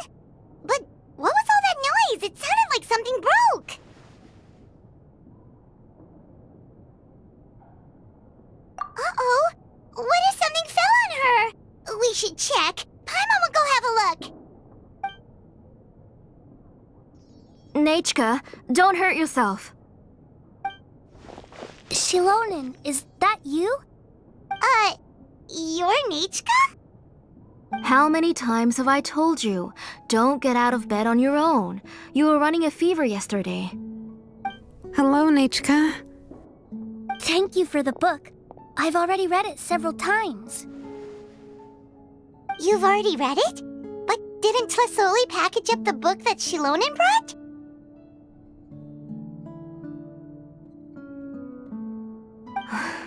No, she's all mixed up. The one she read isn't from Shilonen. It's one I bought for her before. A few days ago, she told me she wanted a book. I know nothing about these kinds of books, so I had no choice but to go to the tribe and look for a copy. I eventually found one and bought it for her. I put it in her room once I got back. Soon after, she suddenly developed a fever. I was so busy taking care of her that I forgot about the book and even forgot that she had asked you for a gift. Auntie, do you know which version of the book you bought? Which version? The shopkeeper said it was the one with the perfect ending to the story. Apparently that's the only one you can find on the market now. Oh, it's all my fault. You wasted your money and now it won't even be a surprise. Oh, it's all right. It's just a book. As long as Nechka enjoys it, that's what matters. Oh, right. Nechka probably doesn't know us. You're Paimon and Miss Traveler. Mom told me about you. Oh! Seems like everyone knows who we are now.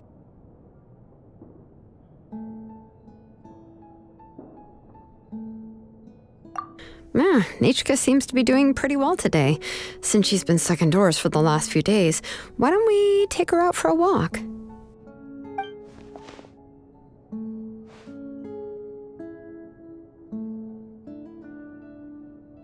take her for a walk.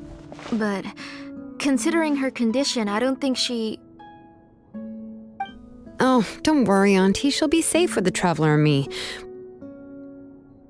We won't leave the tribe, and if anything comes up, we'll be sure to find the doctor immediately. Besides, it's her birthday in a few days, and we need to go to the tribe to buy some things.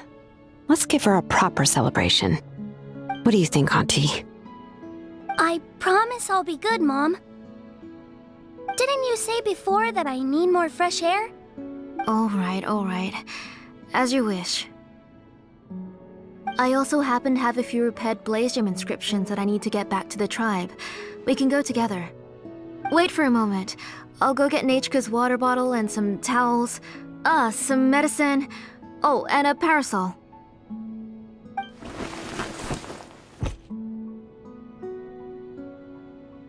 Talk about being prepared. It doesn't hurt to be prepared. Okay, let's go. Please be good now, Nechka. Don't cause any trouble for Shilonen and the others. Oh, you can let me carry these. And don't be a stranger, Nechka. Feel free to tell us anything. And even I was quite a handful for Auntie when I was little. Yeah! It's not often you get to go out to play, so just have fun. Everything will be fine. Okay, thanks everyone. And please don't worry, Mom. I'll be good. Let's go look for Ignal. I've had her Blaze Gem inscription for a while now, and I'll finally return it to her today.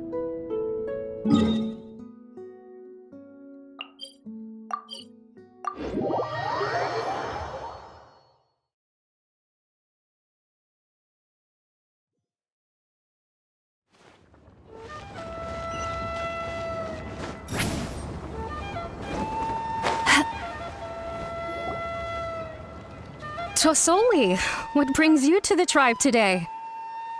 Oh, and Nechka too! Oh, she seems to be doing much better now. She's even out and about. I'm sure it won't be long before she'll be playing with Chanil and the others. I hope so. Here, Ignal. This is your inscription. I've finished repairing it. Oh, thank you for bringing it back for me. Oh, by the way, I came across a piece of good quality ore a while ago. I was thinking of using it to make some pretty jewelry for little Nechka. I remember that Nechka would become so happy every time she saw a shiny ring. Right, Nechka? I'm sure she'd love that. Thank you. My pleasure. Give me a moment. I'll bring the ore. Oh, I can make the jewelry for her. What kind would you like, Nechka? I would like... Something shaped like an embercore flower would be nice. She was always asking me before to make her an ancient name with an embercore flower design. Noted. I'll make that as a gift for her next birthday.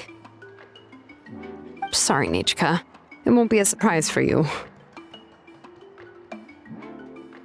That's okay. Thank you, Shilonen. Found it! Sorry to keep you waiting. Here, please take it. By the way, Nechka, feel free to write to me if you ever want to know more about ores. Well, I was shocked last time when you wrote me out of the blue asking for a volcanic crystal. Sorry about that. She can hardly contain her curiosity now that she's started to recover.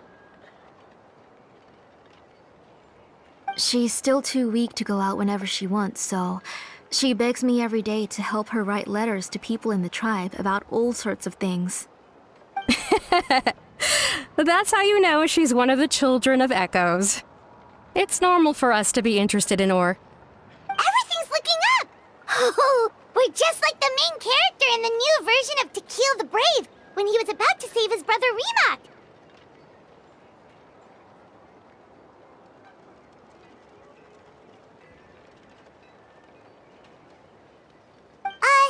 According to the story, we should be right around... let Paimon and see. Ah! Tequil prayed to the goddess of mountains and fire. Let my brother's name ever live on. I am willing to sacrifice my heart and blood in return. The goddess replied, I've heard your prayer, but your brother is no longer your kin. His name has sunken into the deepest of depths. Then Tequil said, turn my blood to fire so my heart may illuminate the depths. I will bring my brother back before my blood runs dry. Oh, you remembered that whole line, Nechka? Paimon remembers that's exactly what the book... huh? Wait, what did the book say? Paimon finished both books in one sitting. A lot of their content is nearly the same, so it's easy to get mixed up. But the ending in the older version is more interesting, even if it's hard for kids to, well, completely understand. Oh, wait! Nechka hasn't read the other ending. It's okay, just wait a bit and Paimon will read it out for you. That's not true. Actually, I already know the other ending. You already know the other ending? But didn't you only read the edition your mom got for you? Hey, what are you all chatting about so happily? Huh? Mom, Miss Traveler and I were just talking about the ending of that book. We were just talking about how the bad guy was defeated and everyone returned home safely. It's a really happy ending. Aren't happy endings always nice? But if you already read the whole thing, then what will Mom have to read to you at bedtime? Guess you'll have to go to bed early tonight, but I'll buy you some more fairy tales next time, okay? Okay, Mom.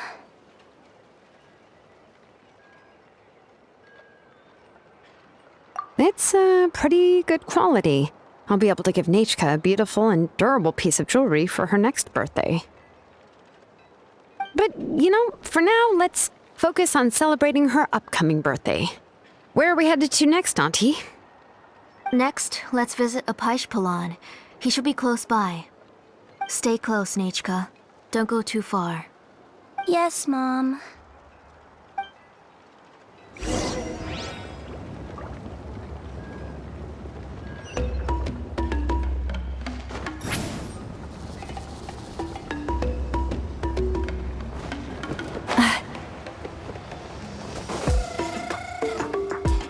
Why do my eyebrows keep twitching today? Strange. That means you're about to hit the jackpot, Apishpalan. I didn't expect to have 2 name engravers coming in today. Welcome. What are you looking to buy, Tlazoli? I'll give you a discount like usual.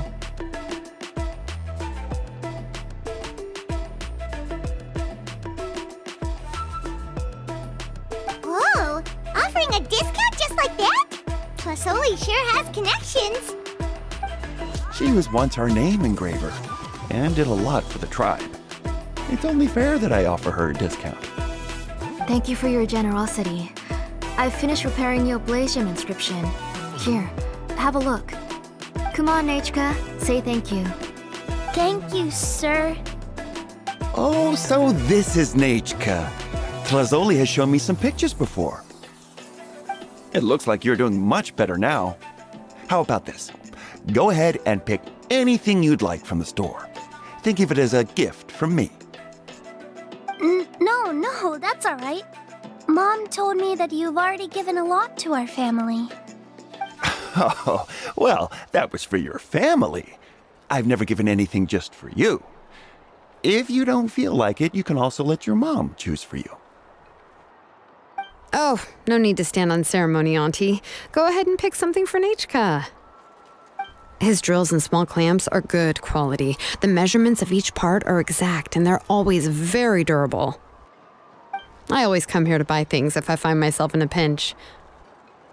Oh, do you have any child-friendly safety scissors? I remember seeing a few different styles. I have a few in stock, but I put them in the back. Let me bring some out for you to pick. Oh, no need to bring them all the way here. Why don't we just go in the back and choose there? It should only take a moment. I don't know much about that kind of scissors. Why don't you just go yourself and...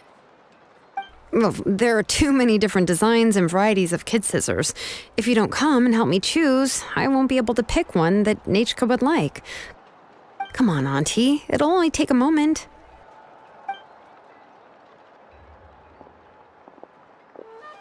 And there goes Shalone dragging Tlasoli off to buy more stuff.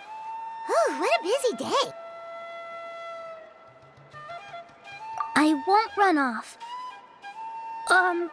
Paimon, who's your favorite character in To Kill the Brave? Paimon's favorite? To Kill, of course. He went through a lot to rescue his family. In the old version of the story, he was never able to reunite with his family, but he was still really strong and fought as best as he could. What about you, Nechka? Which character do you like? I like Remak. Oh, the one who was possessed by Quatlique, but never forgot his brother Tequil. He was also an amazing character. If it wasn't for his determination, both he and his brother would have been defeated by Quatlique in the final battle. Of course! A story's only interesting if you can really get immersed in it. Hey, Nechka, why don't we play pretend? You can be Remak, and Paimon will be Tequil, okay?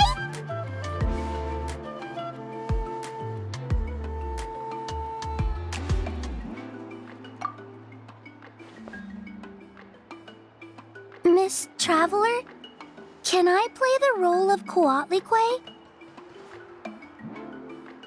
But isn't she the villain? In the old version, she even ate Remak and took on his appearance. Ah, right. She read the version with a happy ending. And that one, Quatlique was defeated and the brothers both survived. Well, it doesn't matter. Only the lines at the end were different. You can go on ahead and say your favorite lines, Nechka. Paimon's read both versions, so she'll be able to play along. My favorite line is the one from the end. It's... Come here, Nechka. Look at you. You're sweating. Mom! Let me wipe your forehead. Now, drink some water. This child.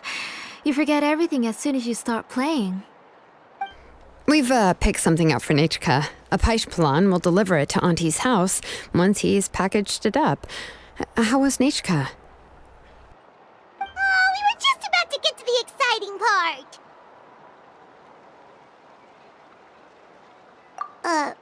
Really? Oh, now that Paimon thinks about it, Shilonen has dragged Tlasoli away from us a couple of times now. But why? Let's talk later. Just trust me and act normal for now. Oh, we should head to our last stop, Auntie. It's real hot today, and we shouldn't let Nechka be in the heat for too long. Right. Let's go see Chevin and head back home.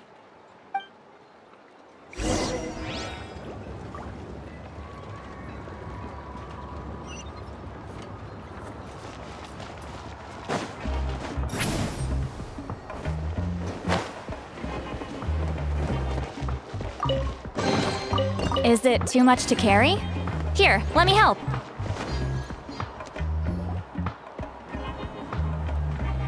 I finished repairing your Blaze Gem inscription, Chevin. I've also reinforced it so it shouldn't fall apart so easily now. Thank you. How about the volcanic crystal? Was it usable? Yes, thanks for that. You're welcome. I just want to see Nechka get better. Thank you, Miss Chevin. It's fine. Honestly, you're both too polite for your own good.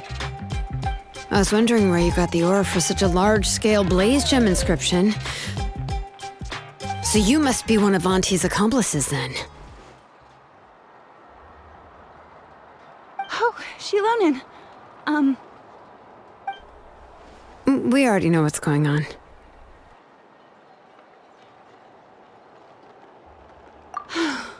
You had me worried there. I thought we'd been found out.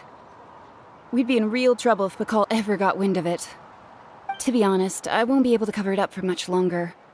I've been traveling away from home every few days, and the ore reserves have noticeably decreased. The last time Bacall came and asked me about it, I could only say that I'd been using up a lot of ore to research new styles of jewelry. As for why I had been leaving so often, I said that I had found a new ore vein and wanted to extract some new gems from it. Sorry. I've been talking my head off. Please, come in and have a seat. Sure, we can sit for a moment, but... Miss Chevin, can I go see some of the jewelry over there? You mean Amisha's work? Sure, go ahead. Remember to stay in the shade as much as you can. Paimon wants to go too! We'll go together. Paimon hasn't looked at Natlan's jewelry very closely yet. Really? Then Paimon's gonna take a good look at what they have!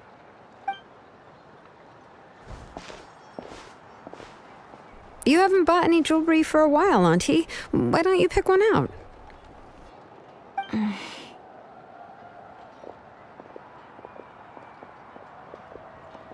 on, Nichka! We don't know anything about Natlan's jewelry, so you can help us pick something out! Miss Traveler, Come here, Nachka. Huh? Sorry, Chevin and Shilonen, but it's already getting late.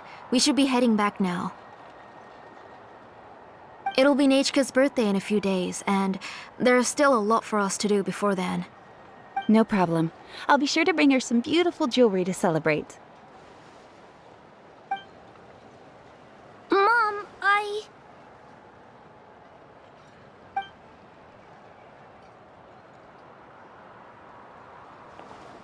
You're getting hot again. Here, Mom will carry you. Let's get going. You forget to take care of yourself once you start playing. Let's go back and we'll have a talk. I didn't. Nachka, I never taught you to lie. Sorry, Mom.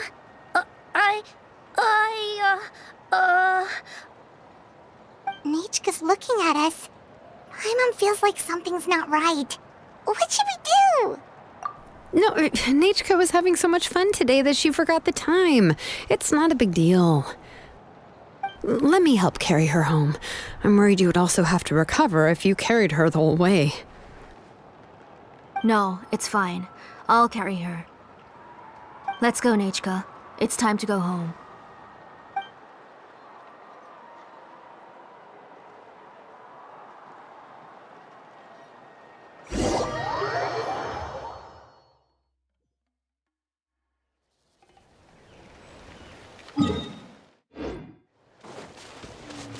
Take me up!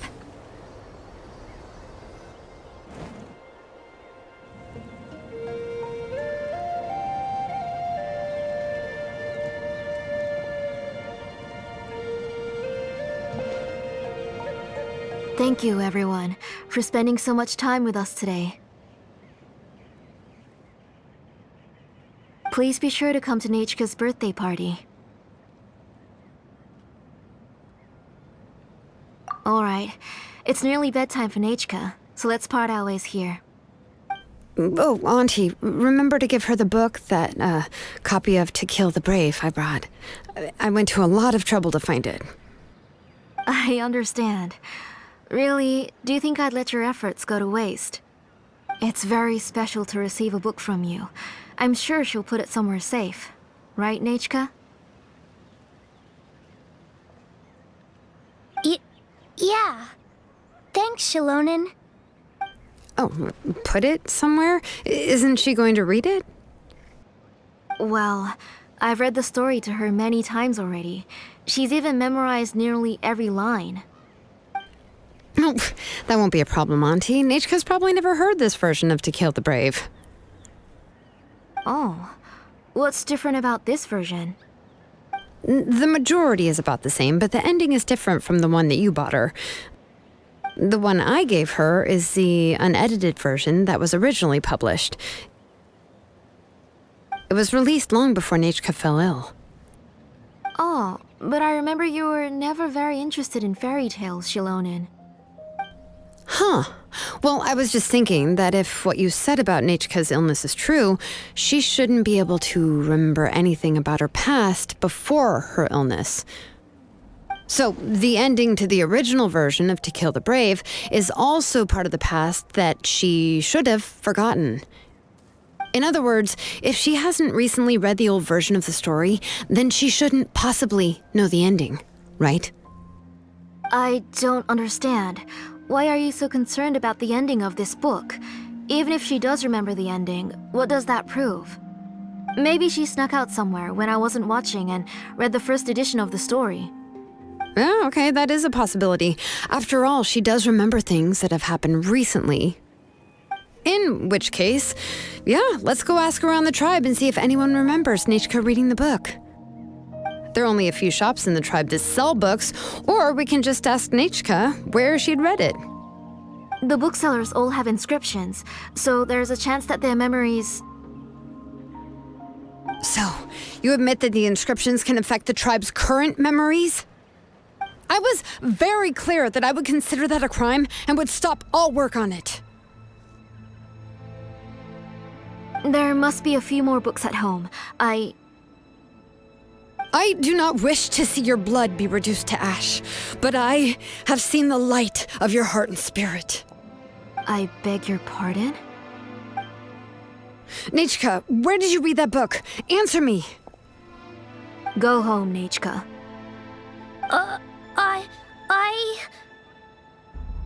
Are you disobeying me?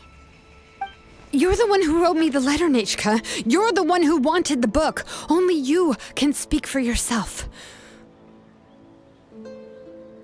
We're listening, Nechka. Right here, right now. Remember my name, brother. As long as you remember me, I will never have left. Silence. That's the line from the old ending. Nechka remembers it. I know everything. Shilonin, help me, please. Something's blocking the door. Get back! Shilonin, wait for us. The tunnel is blocked. We can't go in. There might also be traps. Whoa. What are all those things on Nechka's walls? It seems Auntie put all the extra inscriptions she made here.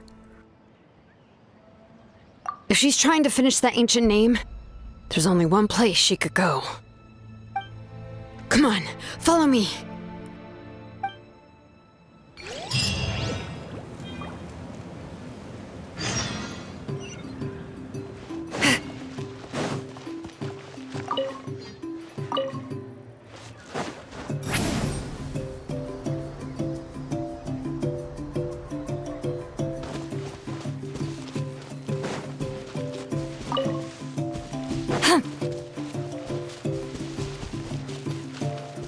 Take me up!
in!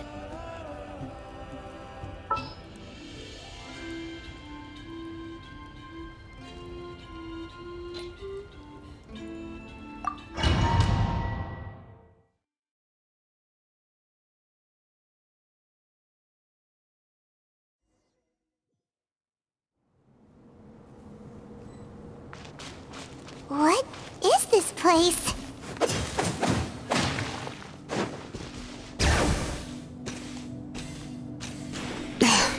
Auntie's workshop. It was supposedly closed after she stepped down from her position in the tribe. But it appears that we've all been deceived. Why are there people up ahead? If you're up to shady business, you have to hire shady people to help you. Let's go, don't hesitate!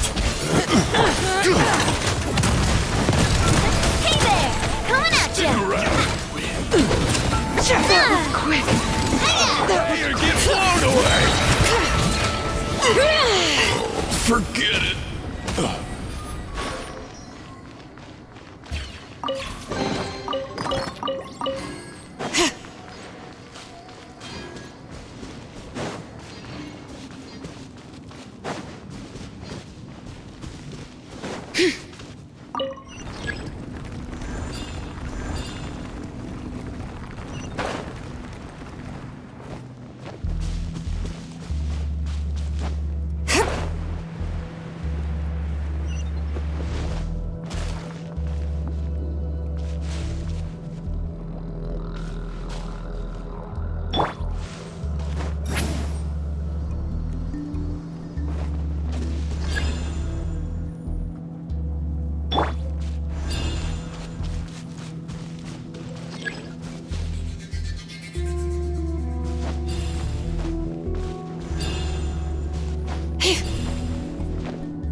Yep.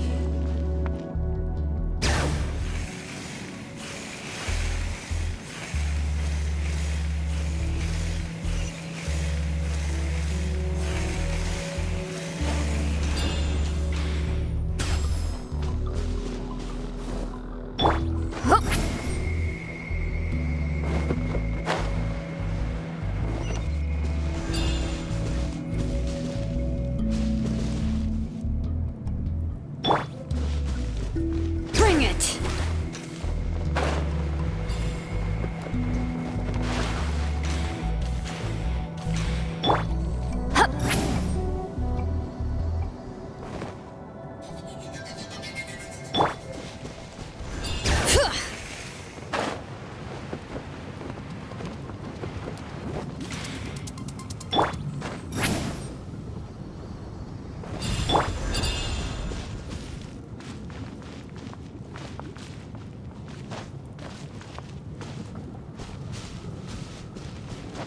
Bring it.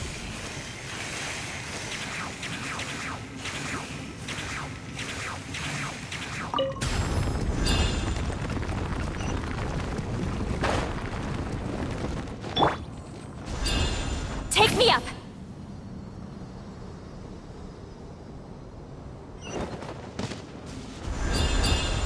Return to the skies!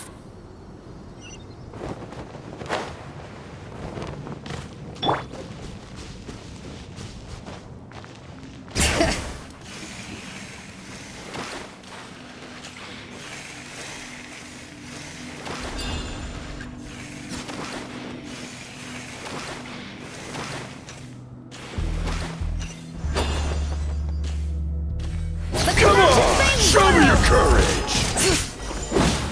Stick around! Get to work! Hey there!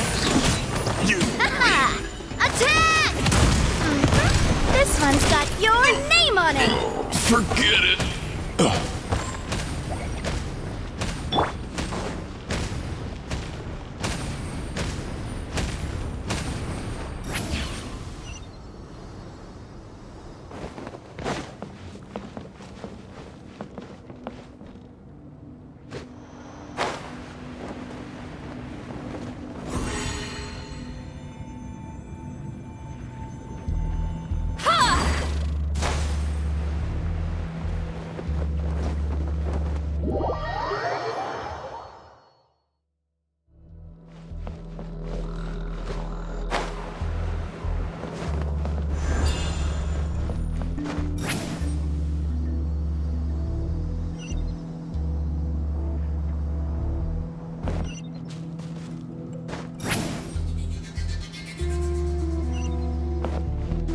rise like smoke.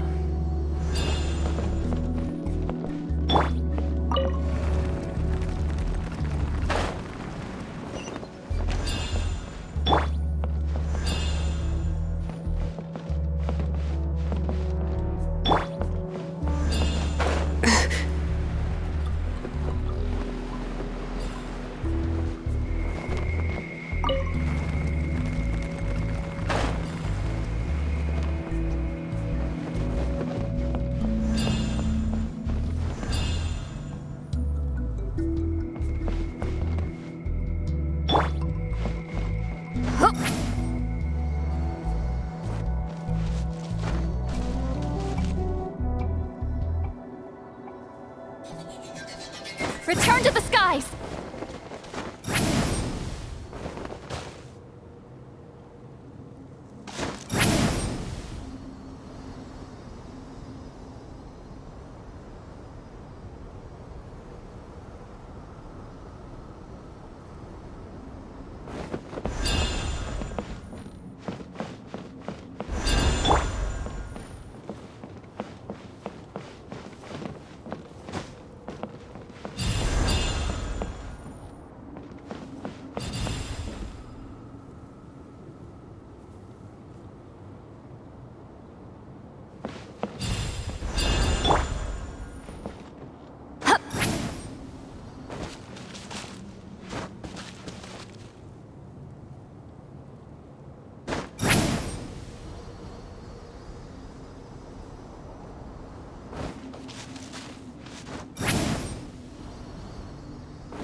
Take me up!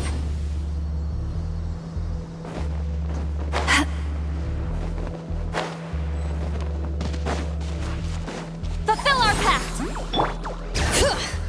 Alright, let's finish this off!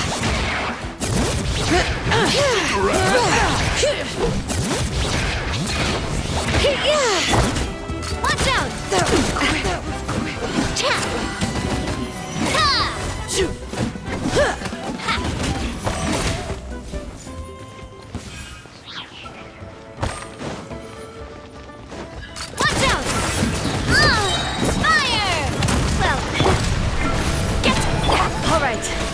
Hear the echoes of the valley!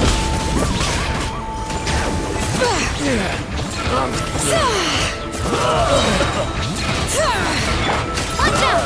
Watch out! Yes, you are. The door's closed here too. Where should we go now? The transport system seems to still be functioning. Let's go look for the controls and get this cart running again. Maybe it can take us further inside.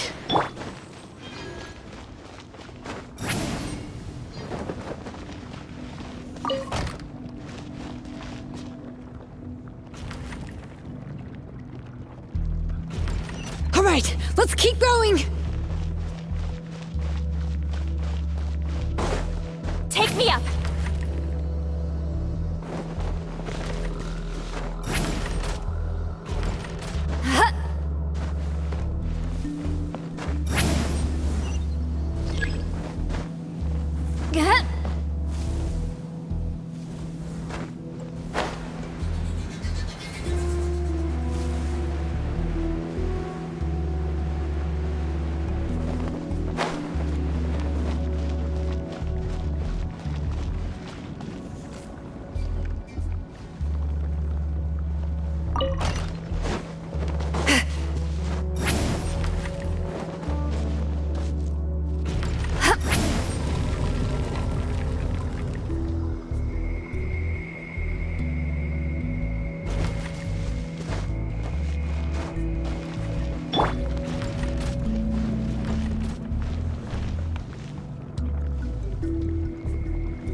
rise like smoke.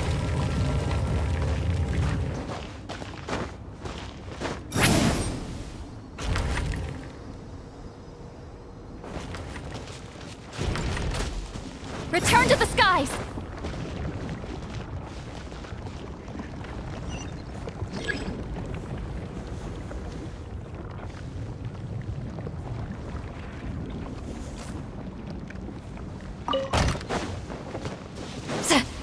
All right.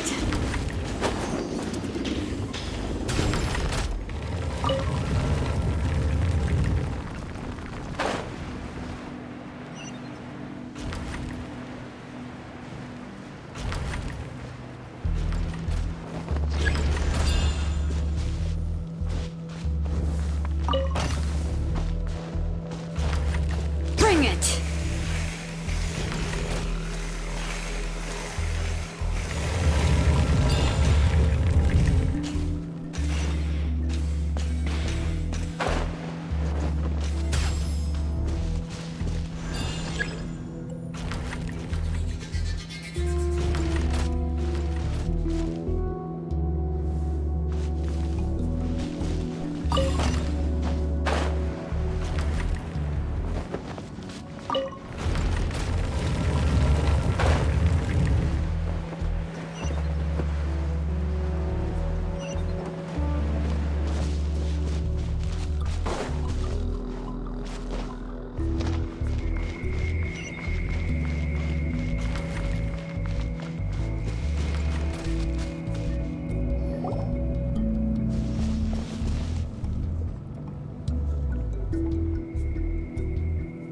You got here quick.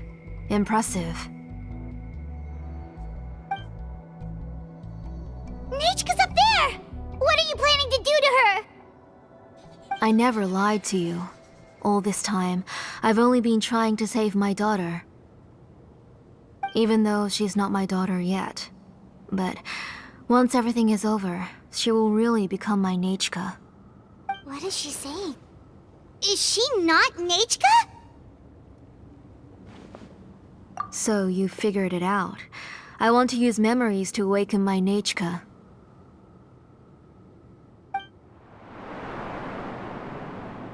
She has stayed in the Night Kingdom for far too long. She's afraid of the dark and cold. I'm the one who made her stay there alone, so I must bring her back. Don't worry, Nechka. Mom hasn't forgotten anything. She has always remembered your name.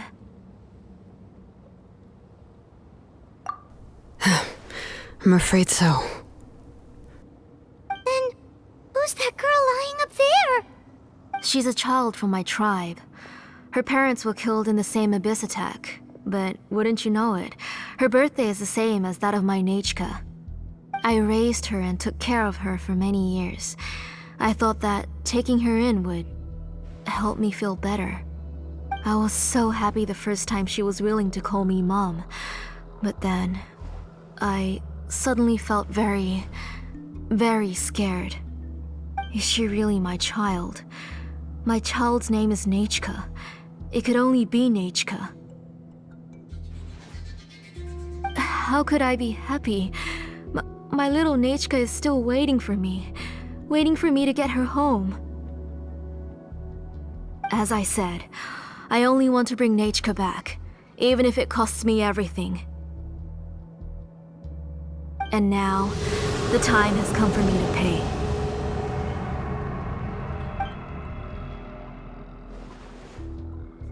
As for my useless ancient name, it's finally time to put it to good use. If you're not willing to help me, then you can become the fuel for Nechka's ancient name.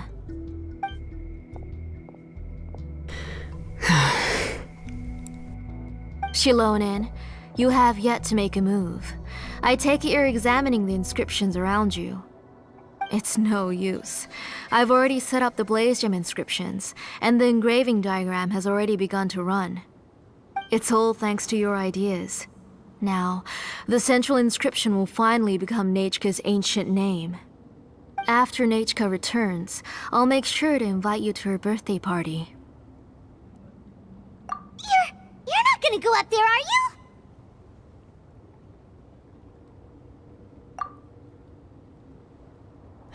There's a flaw in this engraving diagram. The weak point is almost about to activate. So on my mark. Don't worry, Nechka. Don't worry. Mom is here. 3. Mom will always be with you. I'll never forget you. 2. Wake up, Nechka. Now. Please, wake up. 1!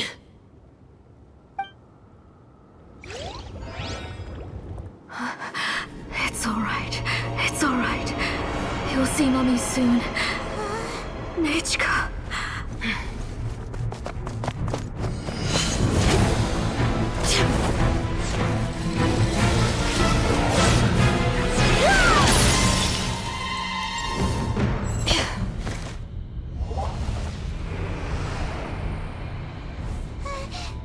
Keep back! Those are distorted thoughts. And the mists are the thoughts' twisted cries. If you become tainted by them, they will control you, and you'll never be free again. Where are you? I don't want medicine. It hurts. It hurts. Why am I alone? Nechka, why? No more medicine. Will you stay with me forever? Please never leave me again.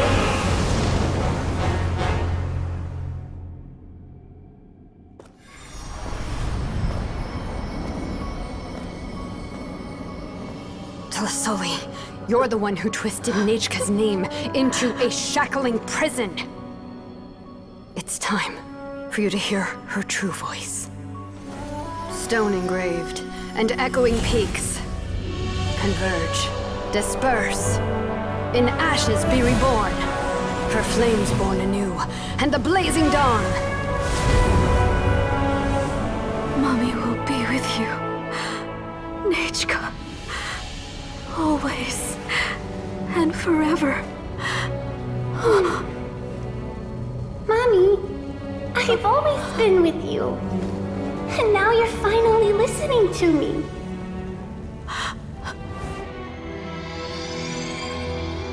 The old hurts the new, as flowers shield the roots. So life ever cycles until we return to the loam. We've known each other a while, but we've never met. You're Nechka? Yes, but I still don't know your name. My name's Nepeka. It really suits you.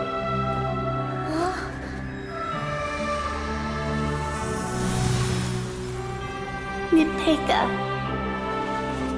I bless you from the past and wish that every day of your future will be filled with peace and happiness.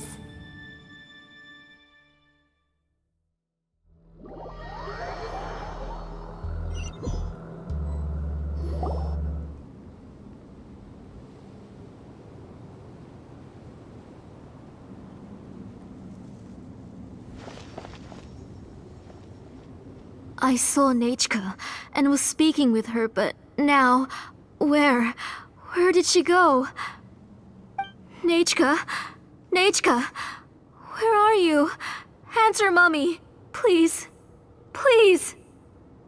Shilonen, you saw her too, didn't you? You saw my little Nechka. I felt her hands and hugged her. I was right. I was right. Those gray shadows were just a minor mistake. I just need to restart the ritual again. Alright, I'll start it again and Nechka will... Have you still not come to your senses, Auntie? What senses? I was not wrong. Nothing about what happened was wrong. She's just a little upset and was trying to ignore me. That child sure knows how to throw a tantrum. But I understand. I can accept that. Enough, Tlasoli! The person you summoned with the Blaze Gem inscription wasn't the real Nechka at all. You collected memories of Nechka from countless people, but you forgot one thing.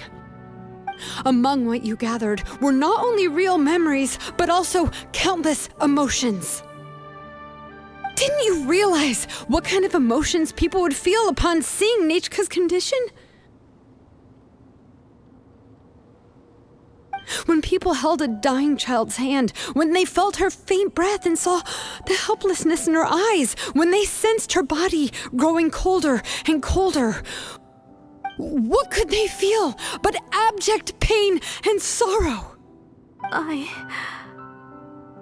took those emotions.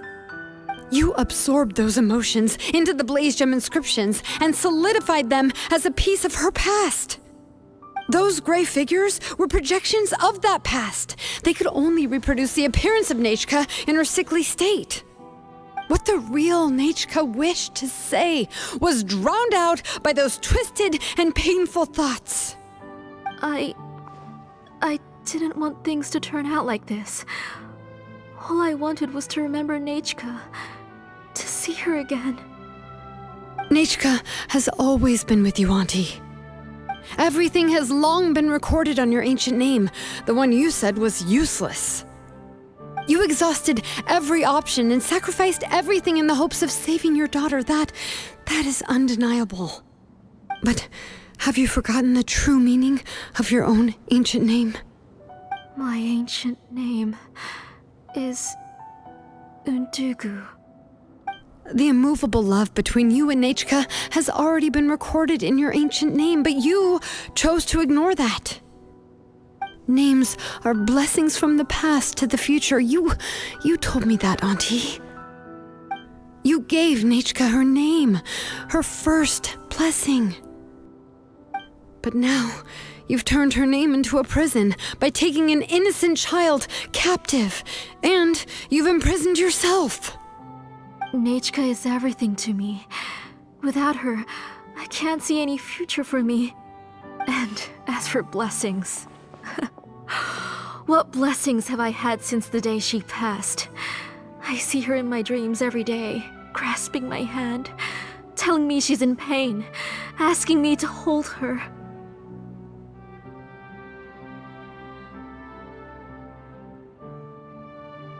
But I can't say anything. I can't grasp her hand. All I can do is shout her name over and over again until I wake up. Every day, every single day, I've hated myself, and ancient names too. Who knows? Maybe hate would have been the only thing left to her too. You think Nechka would have come to hate you?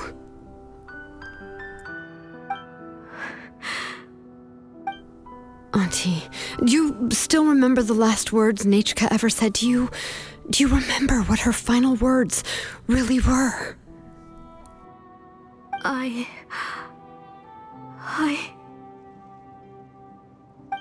The reason you haven't felt blessed is because you've forgotten the true past.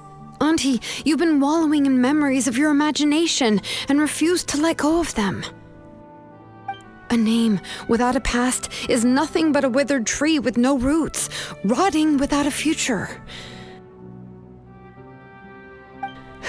It's over, Auntie.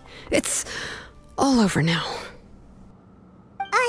Slowly now. Why don't you stay lying down? Oh, on second thought, this might not be the best place to rest.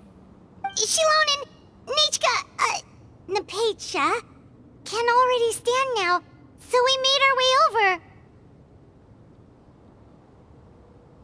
Thank you, Paimon and Miss Traveler. I'm fine, really. The real Nechka helped me just now, so it doesn't hurt much anymore. That's good. If you became Nechka, then this story would really become the To Kill the Brave. This isn't the place to chat. Come on, let's get out of here. But what about Tlasoli? Oh, don't worry. She won't be able to cause any more trouble now.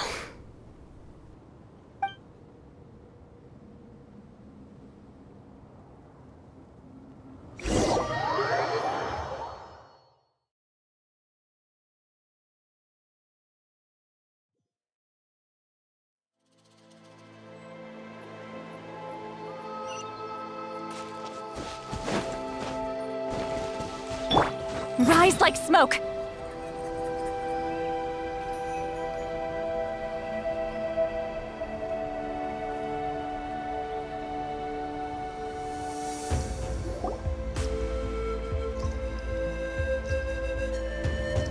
All right, I've locked Auntie in the house with a few ropes. I'll take her to the tribe shortly to be punished for what she did. As for now, we can get away from the house and get some sun. After dealing with all of that, I'm completely out of energy. She's already planned out everything. Shilonen sure doesn't waste time. It's still so scary to imagine. Tasoli wanted to turn her adopted child into Nechka, and she even nearly succeeded.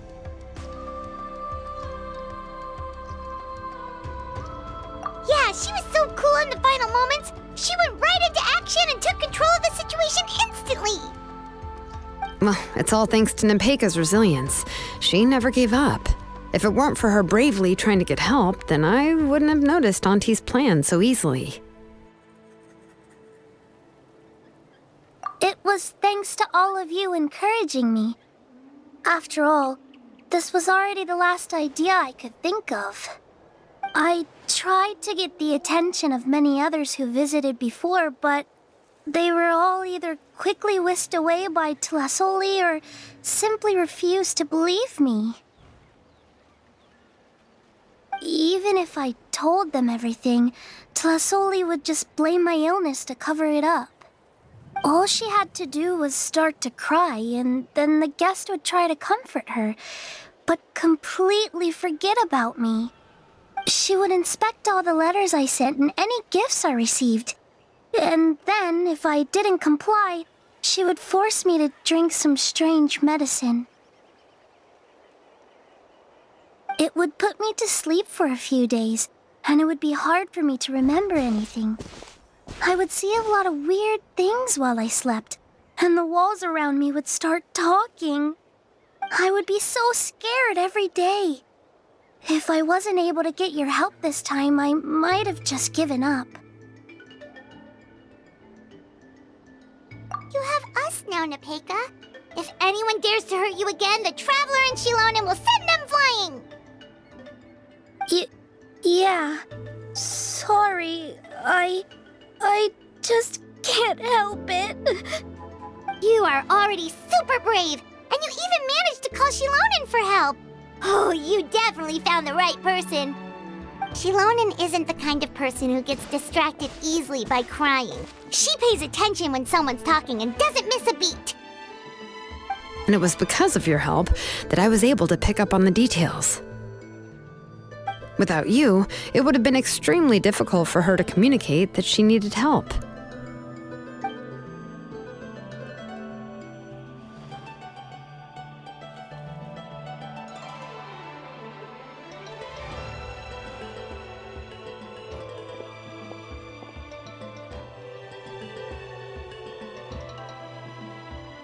Tlasoli would certainly be more on guard if I tried to speak with her, and would probably have just kept Nepeka locked up in her room again. So we had a part to play too! But where did Tlasoli even get the confidence to try this scheme? When Nechka was alive, surely many tribe members would have tried to help her. Was she not scared that someone would realize that Nepeka wasn't Nechka? That's certainly a possibility. The inscription she created would not only collect information related to Nechka's past, but also actively erase people's memories of Nechka. It's similar to graffiti. If you want to paint something new on a wall that has been painted before, then first you must remove the old painting. It's possible that I was also one of her targets, which would explain why she was so willing to let me have the central inscription. Whoa, and you still took it? If it were Paimon, she would have thrown that thing away the first chance she had! Well, you can uncover the truth without taking some risks, right? If I hadn't disassembled the inscription myself, I would have never realized her actual motives. So you suspected her from the very beginning? Oh, no, she's my auntie after all. How could I have seen her as a villain from the start? The most I did was keep the possibility and a corresponding plan in mind, and it was just our luck that the worst-case scenario actually happened. But now that I look back on it, we still managed to rescue a suffering child, even if that wasn't our original intention. Anyway, I think we've just about summarized everything and praised each other enough by now. Everything is finally over, and Nepeka can finally be herself. So, what should I do now, Shalonen? You should do whatever you like, of course.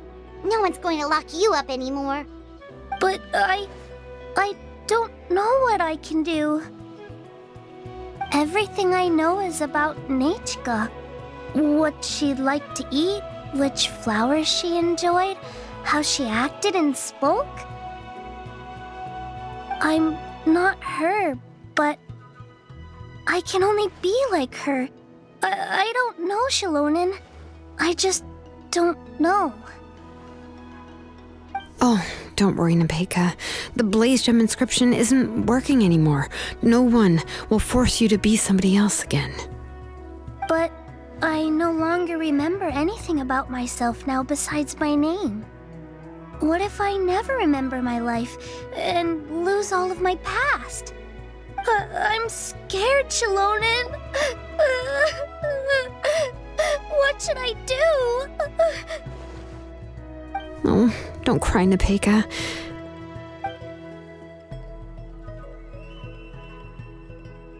Here, take this.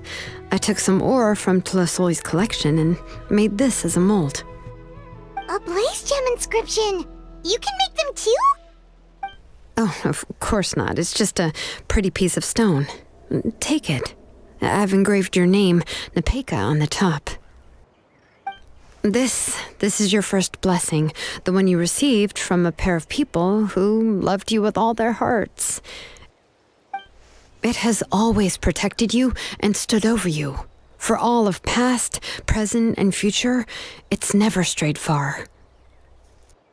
But I don't even remember the names of my parents. I don't remember anything.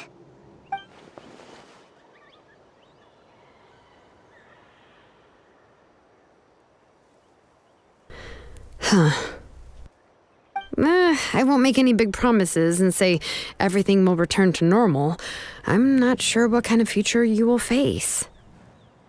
I can only promise that no matter what the future holds, your name will never fade. This is a blessing given to you by a name engraver. You'll continue to grow and mature as a sapling sprouts upward and becomes a healthy tree, or as birds spread their wings to fly high into the sky. Your name is your starting point, as well as your guide. Remember your name and everything you've experienced, and you'll know how to step into your future. I'll do my best. You can do it, Nepeka! Thank you all. Shalonen, Paimon, and Miss Traveler. If you really can't come up with what to do, don't worry. Just relax and take it easy. We're from the same tribe after all. If nothing else works, I can always go to the elders and look up your history. And until then, you can stay at my workshop. I can handle another mouth to feed. I don't know if the plan will work. I'm not even sure who I should look for. Well, rather than placing our hopes on a plan that relies so heavily on luck, we should just focus on ourselves. Well, anyway, enough about all that for now. Let me take Tlasoli back to the tribe first. Oh, come with me, Nepeka. Oh, gosh. I nearly forgot that we haven't even had dinner yet. What would you like to eat? Huh?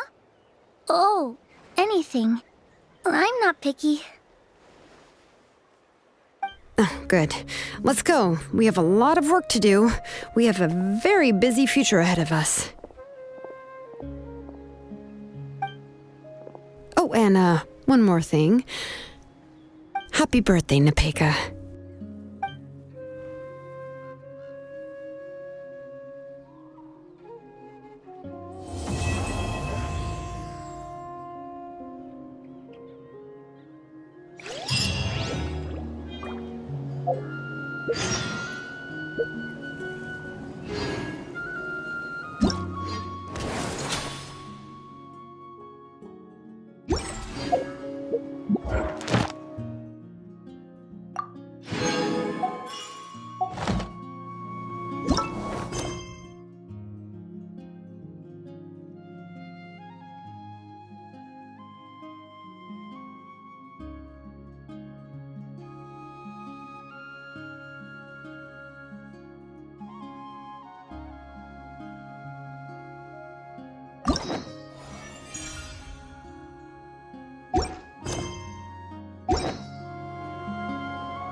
Oh, you're here.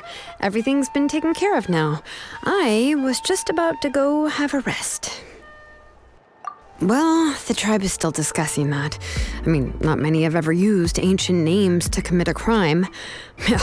Pakal will have a lot on his plate. What I do know is that Tlisoli's workshop will be closed permanently, and any remaining incomplete blaze gem inscriptions will be completely destroyed. And as for the completed blaze gem inscriptions, I'll be handling them, which, yet another hassle to deal with.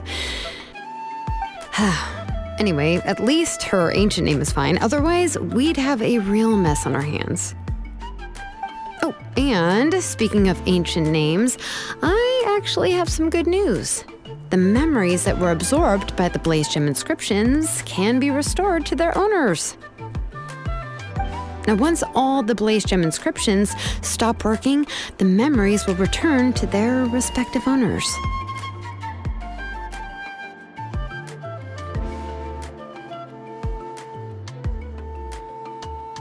Yeah, that's right.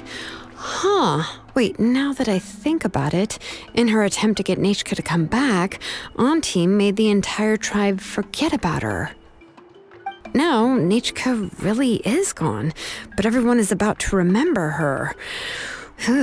What a bizarre turn of events. She's resting in my workshop. I contacted others from the tribe and told them about my plan to conduct an official investigation into her history. The tribe hasn't responded yet, so I'm planning to take her in for now and teach her some crafting skills. But that's for another time. For now, she should just rest and sleep. After all, she's got a busy future ahead of her.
Ad Astra.